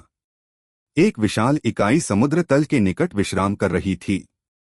इसका शरीर विशाल था, आंशिक रूप से भूभाग में धंसा हुआ था। इसकी सतह स्तरित कवच से ढकी हुई थी, जो ऊर्जा के साथ धीमी गति से स्पंदित हो रही थी। इसका आकार अनियमित था, लगभग बदलता हुआ, मानो यह पूरी तरह से इस दुनिया का नहीं था। इसकी आंखें धीरे धीरे खुली। समुद्र कांप उठा। दबाव की एक लहर बाहर की ओर फैली, अपने साथ एक दमनकारी शक्ति लेकर आई जो किसी भी सामान्य प्राणी को तुरंत कुचल सकती थी। एलेक्स एक सेकंड के एक अंश के लिए स्थिर रहा। विश्लेषण, गणना, फिर वह चला गया। जीव ने तुरंत प्रतिक्रिया व्यक्त की। उसका शरीर असंभव गति से ऊपर की ओर बढ़ा। जैसे ही वह उसकी ओर आया, उसका विशाल अंग पानी के माध्यम से कट गया। हमले के पीछे की शक्ति ने आसपास के स्थान को विकृत कर दिया। एलेक्स ने रोका। उसका हाथ ऊपर उठ गया, सूट संपर्क के बिंदु को मजबूत कर रहा था। प्रभाव ने उसे पीछे धकेल दिया, लेकिन उसका रुख नहीं टूटा। उच्च आउटपुट की पुष्टि की गई, उन्होंने कहा। उसने अपनी स्थिति समायोजित कर ली। ऊर्जा उसके शरीर के चारों ओर एकत्रित हो गई। सूट उसकी शक्ति को उसके अगले कार्य में प्रवाहित कर रहा था। अध्याय 95 विरासत टावर को चुनौती देना। अध्याय 95 विरासत टावर को चुनौती देते हुए एलेक्स ने गहरे समुद्र के पानी में तैरते विशाल जीव को देखा और अपनी रहस्योद्घाटन की आंख को सक्रिय कर दिया। उनकी दृष्टि में परिचित पाठ प्रकट हुआ। नाम द्वीप कछुआ। प्रतिभा शैल हार्डनिंग एस। रैंक ग्रह स्तर 4। उसने अभी तक अपने सूट की मूल शक्ति को सक्रिय नहीं किया था। वह इसे अंतिम चालों के लिए बचा रहा था। 10 मिनट की बढ़ी हुई शक्ति इस समुद्र में घूमने वाले सभी राक्षसों को मारने के लिए पर्याप्त नहीं थी, इसलिए जब वह इसका इस्तेमाल करता था तो उसे होशियार रहने की जरूरत थी। उसने आर्थर और उसके पिता को पहले ही ऐसा करने के लिए कहा था। पहले उनके पास जो कुछ भी था उससे लड़े, राक्षसों को नीचे गिराएं, और उसके बाद ही उन्हें खत्म करने के लिए सूट की शक्ति को सक्रिय करें। इस तरह उन्हें दोनों परिणामों में से सर्वश्रेष्ठ प्राप्त होगा। वास्तविक लड़ाई से मुकाबला डेटा और सूट की अंतिम क्षमता का उपयोग करने से सिंक्रोनाइजेशन को बढ़ावा मिलता है। एलेक्स ने सोचने में अधिक समय बर्बाद नहीं किया। उसने अपना टेलीपोर्टेशन सक्रिय किया और सीधे द्वीप कछुए के ऊपर दिखाई दिया। उसकी मुट्ठी पहले से ही घूम रही थी। प्राणी का विशाल सिर घूमने लगा। खतरे को बहुत देर से महसूस हुआ। उसकी मुट्ठी सीप से जुड़ गई। प्रभाव ने एक झटके की लहर पैदा की जिससे सभी दिशाओं में पानी बहने लगा। द्वीप कछुआ एक खोल के साथ एक छोटी इमारत के आकार का प्राणी जो संभवतः मिसाइल हमले से बच सकता था, बस अस्तित्व समाप्त हो गया। एक पल वह वहां था, अगले ही पल वह धारा में बहते हुए बिखरे हुए टुकड़ों के अलावा कुछ नहीं था। एलेक्स ने चमकदार कोर को बहुत गहराई तक डूबने से पहले ही पकड़ लिया और उसे दूर रख दिया। एक नीचे सैकड़ों और जाना बाकी है। वह दोबारा टेलीपोर्ट करने ही वाला था कि एम्बर की आवाज उसके दिमाग में गूंजी। मास्टर, मुझे कुछ महसूस हो रहा है। कुछ ऐसा जो मेरे लिए उपयोगी लगता है। एलेक्स रुक गया। एम्बर अक्सर इस तरह की चीजों के बारे में बात नहीं करती थीं। ड्रैगन आमतौर पर एलेक्स की छाया में छिपकर निरीक्षण करने में संतुष्ट रहता था। केवल तभी उभरता था जब लड़ाई की आवश्यकता होती थी या जब एलेक्स विशेष रूप से उसे बुलाता था। एम्बर के लिए अपने आप तक पहुंचने के लिए यह कुछ महत्वपूर्ण होना चाहिए। कौन सा? एलेक्स ने पूछा। उसकी आवाज में जिज्ञासा उभर रही थी। मुझे देखने दो कि तुम्हें क्या मिला है। Please subscribe the novel explainer channel. अचानक उसकी इंद्रियां एम्बर के साथ विलीन हो गईं। ड्रैगन के साथ उसके बंधन के माध्यम से दुनिया को देखना एक अजीब एहसास था। समुद्र अलग दिख रहा था, कुछ मायनों में अधिक तीव्र, अधिक जीवंत। और उस संबंध के माध्यम से उसने इसे महसूस भी किया। एक आग्रह, गहरा और मौलिक, उसे एक विशिष्ट दिशा में खींच रहा है। एक ऐसी भूख जो बिल्कुल भूख नहीं थी। एक ऐसी आवश्यकता जिसकी बिल्कुल आवश्यकता नहीं थी। एलेक्स ने भावना का अनुसरण किया। वह अधिक गहराई तक तैरकर चट्टानी संरचनाओं और मछलियों के समूहों के पार चला गया जो उसके पास आते ही बिखर गईं। समुद्र तल नीचे की ओर ढल गया, फिर एक सपाट मैदान में समतल हो गया जो अजीब पौधों से ढका हुआ था जो कि बायोलुमिनेसेंट प्रकाश से चमक रहा था। उस मैदान के बीच में पानी के नीचे एक विशाल झाड़ी के नीचे छिपा हुआ कुछ लटका हुआ था। एक फल, हरा और आंतरिक प्रकाश से स्पंदित, जो दिल की तरह धड़कता हुआ प्रतीत होता है। जैसे जैसे वह करीब आता गया, एलेक्स ने अपनी रहस्योद्घाटन की आंख को सक्रिय करते हुए सावधानी से संपर्क किया। नाम, जीवन शक्ति का फल। रैंक 1, रैंक खजाना। नोट, यह फल जीवन शक्ति को तुरंत और स्थायी बढ़ावा देता है। जीवन शक्ति वाले प्राणियों के लिए यह उनके जीन के भीतर गहरी बंद निष्क्रिय क्षमता को खोल सकता है। एलेक्स की आंखें चौड़ी हो गईं। अब उसे समझ आया कि एम्बर इतनी उत्सुक क्यों थी। छाया ड्रैगन ने प्राचीन और शक्तिशाली अपनी रगों में ड्रैगन का खून बहाया। यदि यह फल उस क्षमता का एक अंश भी खोल सके। एम्बर, उसने धीरे से पुकारा। ड्रैगन उसकी छाया से उभरा, उसका रूप पानी में साकार हो गया। गहरे समुद्र के अंधेरे में भी एलेक्स उसकी आंखों में उत्साह देख सकता था। एम्बर उसके चारों ओर प्रसन्न मंडलियों में तैर रहा था। इस खजाने के सामने उसका सामान्य गरिमापूर्ण व्यवहार पूरी तरह से भूल गया था। एलेक्स ने हाथ बढ़ाया और फल को धीरे से उठाया, ध्यान रखा कि उसे नुकसान न पहुंचे। समुद्र के ठंडे पानी से घिरा होने के बावजूद यह छूने पर गर्म था। ऐसा लग रहा था जैसे उसके अंदर स्पंदित हो रही रोशनी तेज हो गई हो, मानो पहचान रही हो कि वह मिल गई है। हमें अभी पीछे हटने की जरूरत है, एलेक्स ने फल को अपनी भंडारण रिंग में इतनी सावधानी से रखते हुए कहा, जितना उसने कभी किसी अन्य खजाने के लिए इस्तेमाल नहीं किया था। आपको इस चीज का सेवन ठीक से किसी सुरक्षित जगह पर करना होगा जहां कोई भी चीज आपको परेशान न कर सके। गुरु, आपका धन्यवाद। उसके मन में एम्बर की आवाज भावना से भरी हुई थी। ड्रैगन उसके पास तैरकर आया और उसकी बगल से रगड़ा। यह स्नेह का भाव था जो एलेक्स ने उससे पहले कभी नहीं देखा था। धन्यवाद। एलेक्स ने ड्रैगन के कटे हुए सिर को थपथपाया, फिर उसे अपनी छाया में वापस बुलाया। उसने समुद्र तल पर एक आखिरी नजर डाली, यह सुनिश्चित करते हुए कि आसपास कोई अन्य खजाना नहीं छिपा है, फिर अपने विचारों को सतह की ओर मोड़ दिया। लेकिन इससे पहले कि वह जा पाता, उसके मन में एक और विचार आया। विरासत टावर। उन्होंने अभी भी इसे चुनौती नहीं दी थी।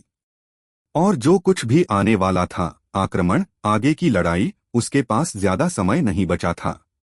मुझे उस टावर को चुनौती देने की जरूरत है, वह खुद से बुदबुदाया। शायद मुझे कुछ उपयोगी चीज मिल जाएगी। 100 स्लॉट अच्छे होंगे। या कुछ अच्छे उपकरण। हमें बढ़त दिलाने के लिए कुछ भी। उसने अपना ध्यान केंद्रित किया और समुद्र तल से गायब हो गया। कुछ क्षण बाद सेलेस्टस घर के आंगन में फिर से प्रकट हुआ। जूलियस और कई अन्य लोग अभी भी वहां थे, नक्शों और दस्तावेजों से भरी एक मेज के चारों ओर इकट्ठे थे। जब एलेक्स साकार हुआ तो उन्होंने आश्चर्य से ऊपर देखा। क्या गलत? जूलियस ने एलेक्स के हाव भाव में कुछ पढ़ते हुए तुरंत पूछा। क्या वहां कुछ हुआ? कुछ भी गलत नहीं है, एलेक्स ने उसे आश्वासन दिया। मैं विरासत टावर को चुनौती देना चाहता हूं। लेकिन उससे पहले उसने पहले से तैयार की गई भंडारण अंगूठी निकाली और जूलियस की ओर फेंक दी। यहाँ कुछ संसाधन हैं जो मैंने एकत्र किए हैं। उनका उपयोग एस रैंक या उच्चतर प्रतिभा वाले सभी लोगों को ग्रैंडमास्टर दायरे में धकेलने के लिए करें। आक्रमण से पहले हमें हर संभव ताकत की आवश्यकता है। जूलियस ने अंगूठी पकड़ी और गंभीरता से सिर हिलाया। मैं इसे व्यक्तिगत रूप से देखूंगा। टावर एलायंस हॉल के अंदर एक गुप्त स्थान पर है। क्या हमें अब वहां जाना चाहिए? एलेक्स ने सिर हिलाया और अपना हाथ जूलियस के कंधे पर रखा। एक क्षण बाद वे एलायंस हॉल के सामने खड़े थे। जूलियस ने उन गलियारों के माध्यम से अंदर का रास्ता दिखाया, जिन्हें एलेक्स ने पहले कभी नहीं देखा था। पिछले गार्डों ने सम्मानपूर्वक सिर हिलाया और बिना किसी सवाल के दरवाजे खोल दिए।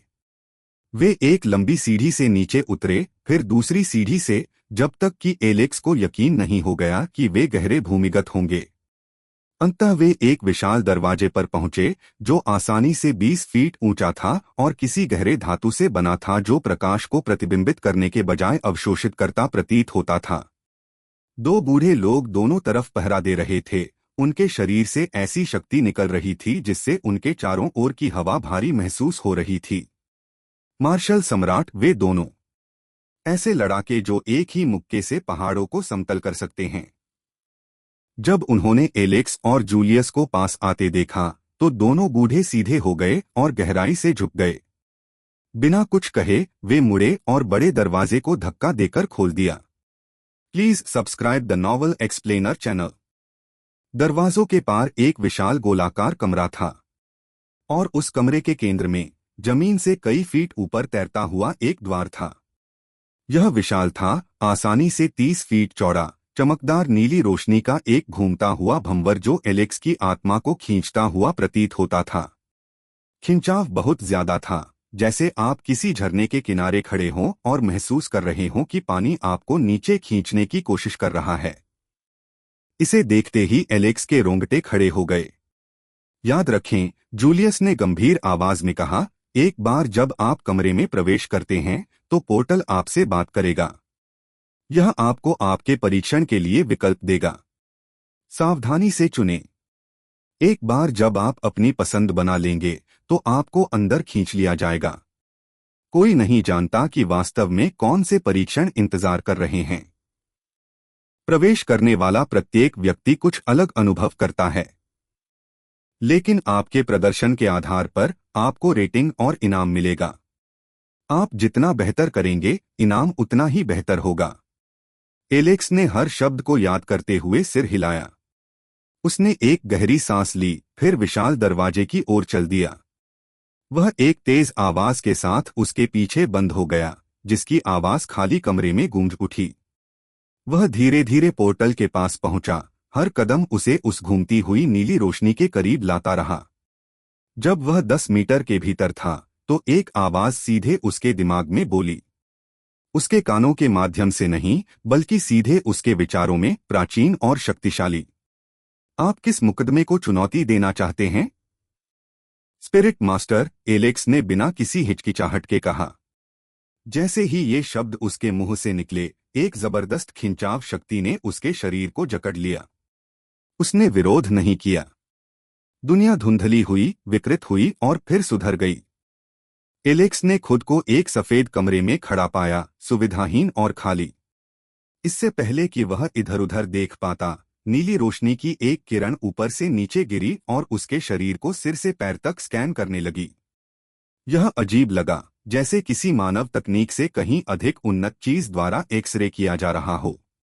स्कैनिंग केवल कुछ सेकंड तक चली, लेकिन ऐसा लगा जैसे यह घंटों तक चली। फिर आवाज वापस आ गई। अनंत स्तर की प्रतिभा का पता चला। उच्चतम ग्रेड परीक्षण शुरू करना। संसार फिर लुप्त हो गया। जब एलेक्स की आंख खुली तो वह एक जंगल में खड़ा था। लेकिन सिर्फ कोई जंगल नहीं। यहाँ के पेड़ विशाल थे, उनकी टहनियां इमारतों से भी अधिक चौड़ी थीं, उनकी छतरियां आकाश को इतनी पूरी तरह से अवरुद्ध कर रही थीं कि उन्हें पता ही नहीं चल रहा था कि यह दिन है या रात। हवा शक्ति से भरी हुई थी, इतनी घनी कि हर सांस तरल ऊर्जा पीने जैसा महसूस हो रही थी। और फिर उसने उन्हें देखा। 7 मूर्तियां। अध्याय 96 7 मूर्तियां।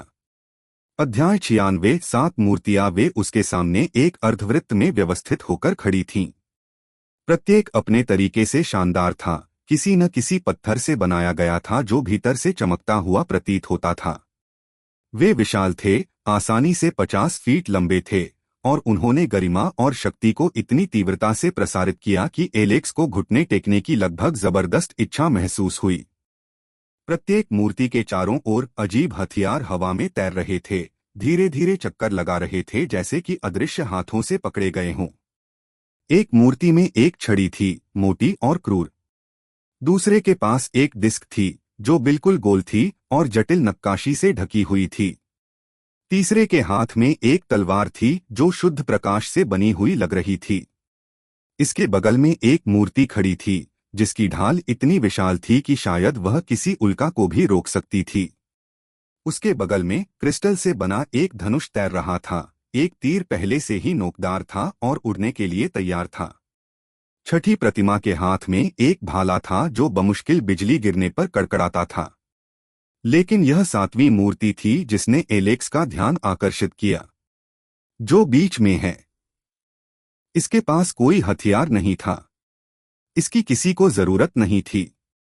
पत्थर पर उकेरी गई वह आकृति बस वहीं खड़ी थी, हाथ उसकी पीठ के पीछे बंधे थे, सिर थोड़ा ऊपर की ओर झुका हुआ था जैसे कि ब्रह्मांड का ही चिंतन कर रहा हो। और फिर भी हथियारों की कमी के बावजूद, सरल मुद्रा के बावजूद, यह मूर्ति अन्य सभी की तुलना में अधिक शक्ति उत्सर्जित करती है। इसे देखकर एलेक्स की आंखों में पानी आ गया। इसे देखकर उसकी रूह कांप गई। उसने अपनी रहस्योद्घाटन की आंख को पहली मूर्ति की ओर इंगित करते हुए सक्रिय किया। नाम गिलबर्ट की मूर्ति। प्रतिभा टेलीकिनेसिस अनंत।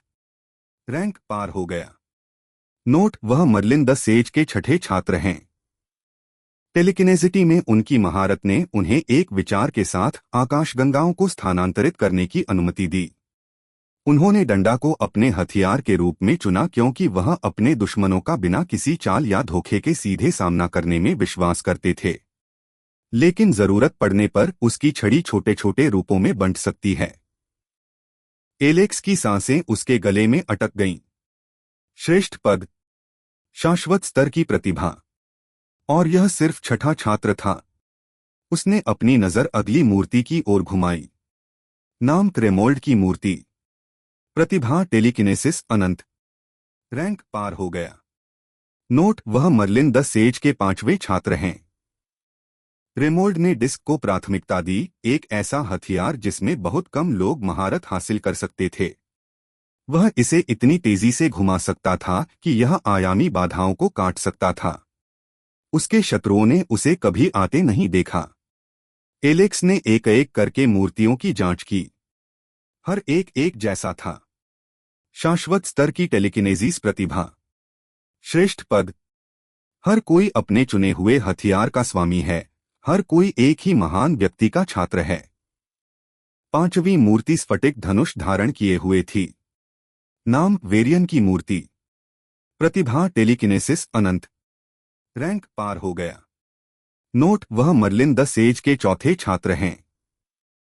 वेरियन के तीर कई आयामों में अपने लक्ष्य को ट्रैक कर सकते हैं। ऐसा कहा जाता था कि एक बार जब उन्होंने तीर चलाया तो ब्रह्मांड की कोई भी ताकत उसे उसके निशान तक पहुंचने से नहीं रोक सकती थी। चौथी मूर्ति ने ढाल पकड़ रखी थी। नाम कैसियस की मूर्ति। प्रतिभा टेलीकिनेसिस अनंत। रैंक पार हो गया। नोट, वह मर्लिन द सेज के तीसरे छात्र हैं। कैसियस की ढाल सिर्फ बचाव के लिए नहीं थी, वह इसका उपयोग किसी भी हमले को विफल करने के लिए कर सकता था और इसे अपने दुश्मनों पर दोगुनी ताकत से वापस भेज सकता था।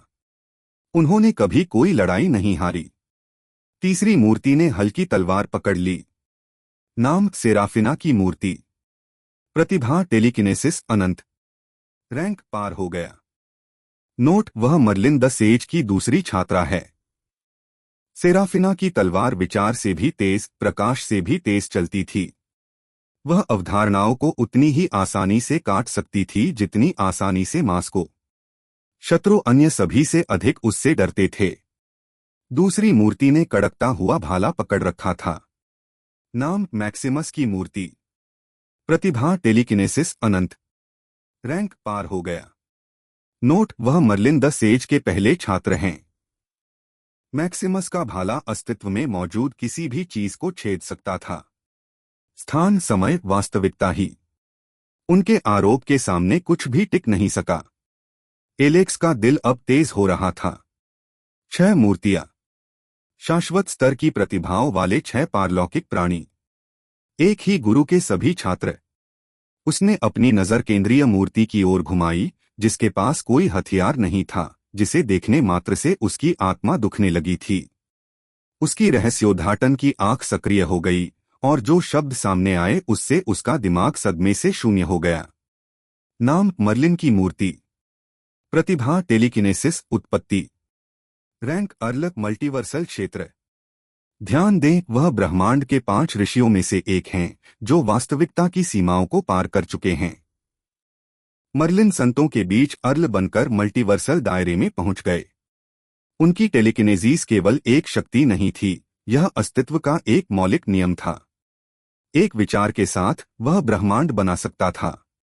वह एक नजर से उन्हें नष्ट कर सकता था। उसने कोई हथियार नहीं लिया क्योंकि उसे किसी की जरूरत नहीं थी। वह स्वयं ब्रह्मांड का सबसे बड़ा हथियार था। एलेक्स ने जोर से निगल लिया, उसका गला अचानक सूख गया। उत्पत्ति स्तर की प्रतिभा। बहुविध क्षेत्र, संपूर्ण ब्रह्मांड में 5 ऋषियों में से एक। और यह उसका परीक्षण था।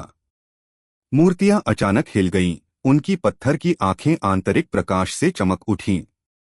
वे अब उसे देख रहे थे, उसे जज करना। हवा प्रत्याशा से भारी हो गई। आवाज साफ होकर वापस लौट आई। आत्मा का परीक्षण आरंभ।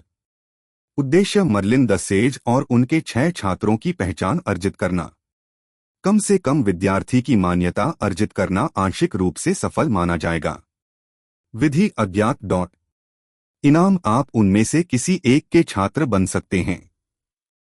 सजा कुछ नहीं, लेकिन तुम्हें कुछ हासिल नहीं होगा। एलेक्स ने एक गहरी सांस ली और आगे जो भी आएगा उसका सामना करने के लिए तैयार होकर साफ जगह पर आगे बढ़ गया। ब्रह्मांड के विशाल विस्तार के पार, एक विशाल आकाशगंगा के भीतर जिसका पैमाना सैकड़ों संयुक्त प्रणालियों को पार कर गया, एक उपस्थिति से हड़कंप मच गया। यह आकाशगंगा ऐसी जगह नहीं थी जहां सामान्य कानून कायम थे। इसकी संरचना अकल्पनीय दूरियों तक फैली हुई है, जिसमें अनगिनत तारकीय प्रणालियां ऐसी ताकतों के तहत एक साथ बंधी हुई हैं जिन्हें उन्नत सभ्यताएं भी पूरी तरह से नहीं समझ सकीं।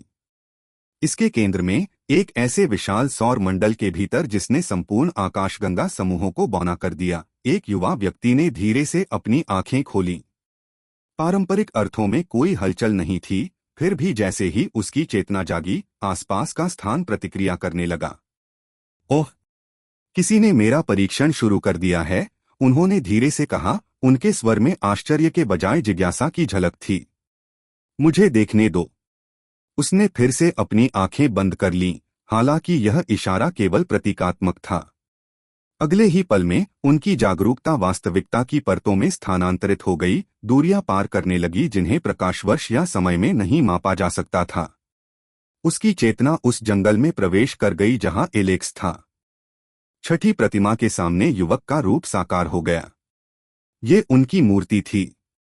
हालांकि जैसे ही उसने अपने परिवेश को पूरी तरह से महसूस किया, पहली बार उसका मानसिक संतुलन टूट गया। Please subscribe the novel explainer channel. उसकी आंखें खुली रह गईं। अन्य मूर्तियां सक्रिय थीं। एक या दो नहीं, बल्कि सभी। पहली, दूसरी, तीसरी, चौथी और पांचवी मूर्तियां रोशन थीं। उनकी उपस्थिति असंदिग्ध थी। उनसे भी परे, अन्य सभी से ऊंची, उनके स्वामी की मूर्ति थी, एक ऐसी आकृति जिसका अस्तित्व बहुत पहले ही उनकी समझ से भी अधिक हो गया था। हॉल में दबाव तेज हो गया। यह उसका परीक्षण नहीं था, यह एक अभिसरण था। क्या हो रहा है? वह बड़बड़ाया। उसकी आवाज अब पहले जैसी स्थिर नहीं रही। कोई हमारी सारी परीक्षाएं एक साथ कैसे शुरू कर सकता है? यहां तक कि मास्टर की भी? जब उन्होंने निहितार्थों पर विचार किया तो एक संक्षिप्त चुप्पी छा गई। क्या गुरु ने यह नहीं कहा कि वह और शिष्यों को स्वीकार नहीं करेंगे? उसने जारी रखा। उसके विचार तेज हो गए। फिर बिना किसी हिचकिचाहट के उसकी आंखें बदल गईं। वे गहरे, दीप्तिमान सोने में बदल गए। उन्होंने एलेक्स की प्रतिभा को देखा। 5 शाश्वत प्रतिभाएं। उसने धीरे से कहा। अब उसकी आवाज में अविश्वास नहीं था, केवल पहचान थी। तो वह 100वीं सीढ़ी तक पहुंचने वाला पहला अस्तित्व है। समझ बस गई। कोई आश्चर्य नहीं कि वह हमारे सभी परीक्षणों को एक साथ शुरू कर सकता है, उन्होंने निष्कर्ष निकाला। लेकिन वह एलेक्स की अन्य प्रतिभाओं को नहीं देख सके। उनकी क्षमता मास्टर द्वारा एक बार वर्णित सीमा से भी अधिक है। उसके मन में नाम उभर आया, एलेक्स। इससे पहले कि वह आगे की जांच कर पाता, एक और उपस्थिति अंतरिक्ष में प्रवेश कर गई। उसके बाद एक आवाज आई, चिकनी और सूक्ष्म आकर्षण से भरपूर, जिसमें अधिकार और परिचितता दोनों थी। छोटे भाई, तुम भी यहीं हो? युवक तुरंत सीधा हो गया और उसने सहज ही सम्मान में अपना सिर नीचे कर लिया। दूसरी बहन, उसने कहा। उसका स्वर औपचारिक था। बहुत लंबा समय गुजर गया। जैसे जैसे उसकी उपस्थिति और अधिक स्पष्ट होती गई, दूसरी मूर्ति के पास एक हल्की सी लहर बन गई। क्या आपने अपने उस हथियार को परिष्कृत करना पूरा कर लिया है? उसने पूछा। उसकी आवाज शांत लेकिन चौकस थी। जवाब देने से पहले वह कुछ देर रुके। अभी नहीं। प्रक्रिया अभी भी अधूरी है। मेरी वर्तमान दर पर इसमें लगभग 1 अरब वर्ष और लगेंगे। उनके अनुमान में कोई अतिशयोक्ति नहीं थी। अपने स्तर पर प्राणियों के लिए समय अलग अलग तरीके से मापा जाने वाला एक संसाधन था, फिर भी 1 अरब वर्ष महत्वहीन नहीं थे। मैं देखती हूं, उसने उत्तर दिया। आप हमेशा सतर्क रहे हैं। जब से हम आखिरी बार इस तरह एकत्र हुए थे, तब से कई मिलियन वर्ष हो गए हैं, उसने आगे कहा। परिस्थितियां हम सभी के एक साथ उपस्थित होने के लिए शायद ही कभी मेल खाती हों। उनका लहजा थोड़ा बदल गया और उन्होंने कहा, जहां तक मास्टर की बात है, वह अभी भी ज्ञात स्थान से परे बाहरी क्षेत्रों की खोज कर रहे हैं। हालांकि उन्होंने हाल ही में सबसे बड़े भाई को संदेश भेजा है। गिलबर्ट ने अपना सिर थोड़ा ऊपर उठाया। उसने क्या कहा? उसने पूछा। उसने संकेत दिया कि वह लगभग 5000 वर्षों में वापस आ सकता है, उसने उत्तर दिया। जब वह ऐसा करता है तो वह हम में से किसी एक को इस क्षेत्र से परे ले जाने का इरादा रखता है, ताकि यह देखा जा सके कि आगे क्या हो रहा है। अध्याय 97, प्रतिभाओं की नकल करना। अध्याय 97, चिंता और इस्तीफे के बीच किसी बात पर समझौता करने से पहले गिलबर्ट के चेहरे पर प्रतिभाओं की नकल कई भावों से गुजरी। उसकी भौहें आपस में चिपक गईं, जिससे उसके माथे पर गहरी रेखाएं बन गईं जो कुछ क्षण पहले नहीं थीं। क्या ऐसा है? मास्टर फिर से प्रधान अभयारण्य में कब प्रवेश करेंगे? उसकी आवाज में एक वजन था जो उसकी युवा उपस्थिति को झुठला रहा था। सेराफिना की अभिव्यक्ति गहरी हो गई, उसकी सामान्य स्थिरता कुछ कच्ची होने लगी। उसने अपनी बाहें मोड़ लीं, उसकी आस्तीन का रेशमी कपड़ा शांत हवा में धीरे धीरे सरसरा रहा था।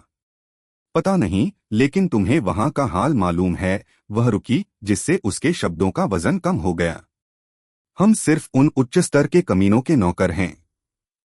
मास्टर शायद तब तक प्रवेश नहीं करेगा जब तक कि वह किसी प्रकार का खजाना हासिल नहीं कर लेता, कुछ ऐसा जो उसे उनके खिलाफ लड़ने का मौका दे। उसकी आवाज में कड़वाहट स्पष्ट थी, एक तेज धार जो शांत आंगन को चीर रही थी। गिलबर्ट चुप रहा, उसके शब्दों को आत्मसात करते हुए उसका जबड़ा कड़ा हो गया। वह सब कुछ बहुत अच्छी तरह से समझता था। प्रत्येक शिष्य जानता था कि उनके गुरु ने कितना अपमान सहा था। उन्होंने खुद को भी सहन किया था, उन लोगों के खिलाफ लगातार संघर्ष किया था जो खुद को केवल इसलिए श्रेष्ठ मानते थे क्योंकि वे पहले रैंक पर चढ़ गए थे। हेलो दूसरी बहन, आप कैसी हैं? नई आवाज ने तनाव को ऐसे काट दिया जैसे रेशम को ब्लेड से काट दिया जाता है। एक युवक सामने आया, उसकी हरकतें धीमी और धीमी थीं। कैसियस के पास हमेशा लगभग अप्राकृतिक अनुग्रह था, जो दशकों के शोधन से आया था। हेलो कैसियस, बहुत दिनों से नहीं मिला हूं। अपने कनिष्ठ भाई को देखकर सेराफिना की विशेषताएं थोड़ी नरम हो गईं। हेलो तीसरे भाई, गिलबर्ट ने सम्मानजनक सिर हिलाया। हेलो सातवें भाई, कैसियस ने समान औपचारिकता के साथ अभिवादन का उत्तर दिया, इससे पहले कि उसकी नजर आंगन के केंद्र की ओर चली गई जहां एलेक्स मूर्तियों के सामने निश्चल खड़ा था। अधिक उपस्थिति दिखी। पांचवा शिष्य रेमंड छायादार रास्ते से पूर्व की ओर निकला। उसके कपड़े थोड़े अस्तव्यस्त थे, मानो वह दौड़कर आ रहा हो। चौथा शिष्य वेरियन विपरीत दिशा से प्रकट हुआ, उसकी भेदी आंखें उनके सामने उभर रहे दृश्य पर टिकी थीं। केवल मैक्सिमस सबसे बड़ा अनुपस्थित था, हालांकि उनकी उपस्थिति हमेशा उनकी सभाओं को नियंत्रित करने वाले सावधानीपूर्वक क्रम में महसूस की जाती थी। दूसरी बहन, क्या आपको लगता है कि वह मास्टर की परीक्षा पास कर सकता है? गिलबर्ट की नजर ने एलेक्स का स्थिर रूप कभी नहीं छोड़ा। या क्या आपको लगता है कि वह हम में से किसी एक को चुनेगा? सेराफिना के होठों पर मुस्कुराहट थी जिसमें न तो मजाक था और न ही निश्चितता। चलो देखते हैं। मैं भी उसके बारे में उत्सुक हूं। यूनिवर्सल विल को अब उसे परीक्षण के बारे में समझाना चाहिए। 6 शिष्य चुप हो गए, उनका सामूहिक ध्यान उस युवक पर केंद्रित हो गया जो प्राचीन मूर्तियों के बीच खड़ा था, जैसे कि वह वहीं का हो। एलेक्स मूर्तियों के सामने खड़ा था।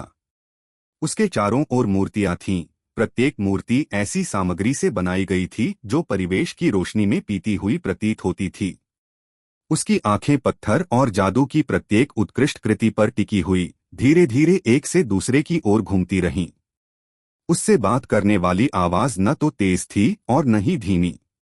यह बस ऐसा था जैसे ज्ञान हमेशा उसके दिमाग में मौजूद था और केवल अब उजागर हो रहा था। आप एक मूर्ति चुन सकते हैं। एक बार जब आप अपनी पसंद बना लेंगे तो संबंधित परीक्षण शुरू हो जाएगा। हालांकि यदि आप मर्लिन को चुनते हैं तो आपको उसे चुनौती देने से पहले सभी 6 अन्य परीक्षण पास करने होंगे। एलेक्स की नजर केंद्रीय आकृति पर टिकी। मर्लिन द सेज को मध्य चरण में चित्रित किया गया था, एक हाथ ऊपर उठाया हुआ था जैसे कि वास्तविकता के मूल ताने बाने को नियंत्रित कर रहा हो। शिल्प कौशल असाधारण था, उनके वस्त्र की हर तह, उनके चेहरे की हर रेखा सदियों के ज्ञान से प्रेरित अपार शक्ति की बात करती थी। वह मर्लिन की मूर्ति की ओर चलने लगा। उसके सामने का रास्ता हर कदम के साथ लंबा और सिकुड़ता हुआ प्रतीत हो रहा था, मानो वास्तविकता स्वयं उसकी पसंद को स्वीकार कर रही हो। इससे कम पर समझौता करने का उनका कोई इरादा नहीं था। छोटे परीक्षण उसे पारित होने की अनुमति दे सकते हैं, लेकिन वे उसे वह नहीं देंगे जो उसने वास्तव में चाहा था। मर्लिन का शिष्य बनने के तात्कालिक लक्ष्य से परे किसी और चीज ने उसे आगे बढ़ाया। एक सिद्धांत जो तब से बन रहा था जब से उन्हें पहली बार इन मूर्तियों के बारे में पता चला था। एक संभावना जो उसके लिए सब कुछ नया आकार दे सकती है। वह मर्लिन की मूर्ति के सामने रुक गया। अब वह इतना करीब आ गया था कि वह पत्थर में उकेरे गए असंभव बारीक विवरणों को देख सकता था। बिना किसी हिचकिचाहट के वह आगे बढ़ा और अपनी हथेली को ठंडी सतह पर दबाया। नकल करो, उसने अपनी आंखें बंद करते हुए फुसफुसाया। उसकी पलकों के पीछे की दुनिया प्रकाश में आ गई। डिंग! आपने गैरमौलिक प्रतिभा टेलीकिनेसिस की नकल की है। डिंग! आपकी टेलीकिनेसिस को जेनेसिस ग्रेड में अपग्रेड कर दिया गया है। परिवर्तन ने उस पर एक शारीरिक शक्ति की तरह प्रहार किया। उसकी आत्मा के भीतर कुछ गहरा, कुछ ऐसा जिसे वह जानता भी नहीं था, बंधा हुआ, बिखरा हुआ था। उसने जो जंजीरें कभी नहीं देखी थीं, वे गिर गईं और उनकी अनुपस्थिति में उसकी चेतना एक बांध को तोड़ते हुए पानी की तरह बाहर की ओर फैल गई। अब उसे दुनिया अलग तरह से महसूस होने लगी। उसके चारों ओर की हवा में वजन था, बनावट थी, उपस्थिति थी। धूल का हर कण, प्रकाश का हर कण, ऑक्सीजन का हर अणु जो उसके होठों से होकर गुजरा, उसने उसकी इच्छा के प्रति इस तरह से प्रतिक्रिया की जो उन्होंने पहले कभी नहीं की थी। उसने तुरंत अपनी बाहरी प्रतिभाओं की जांच की। उसका दिल युद्ध के ढोल की तरह उसकी पसलियों पर धड़क रहा था। बाहरी प्रतिभाएं 10/5120।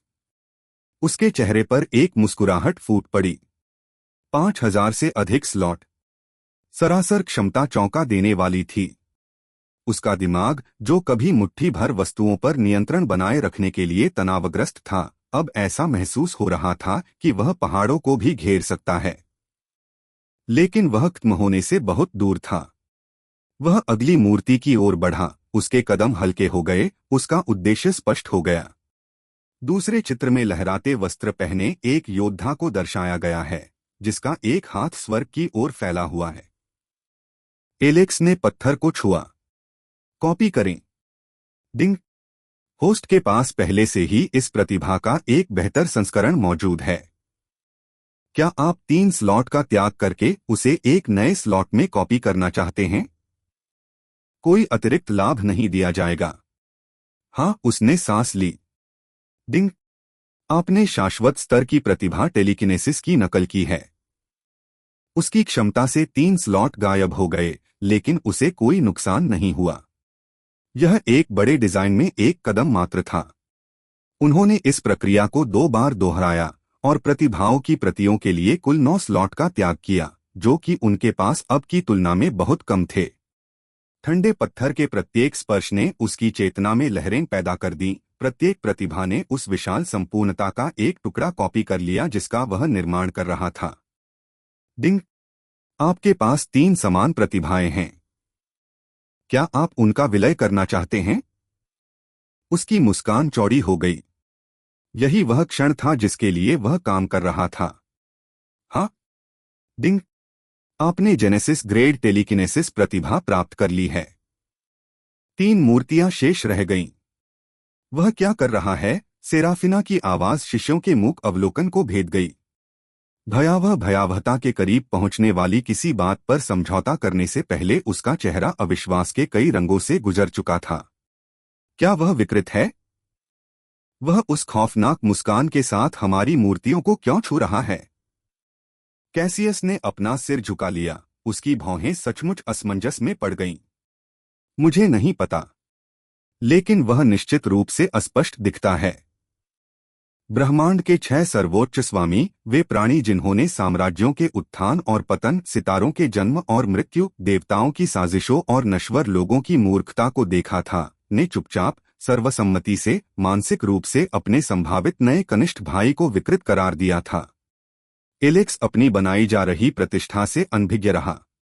वह चौथी मूर्ति की ओर बढ़ा। उसके हाथ ने अभ्यास में आसानी से पत्थर ढूंढ लिया।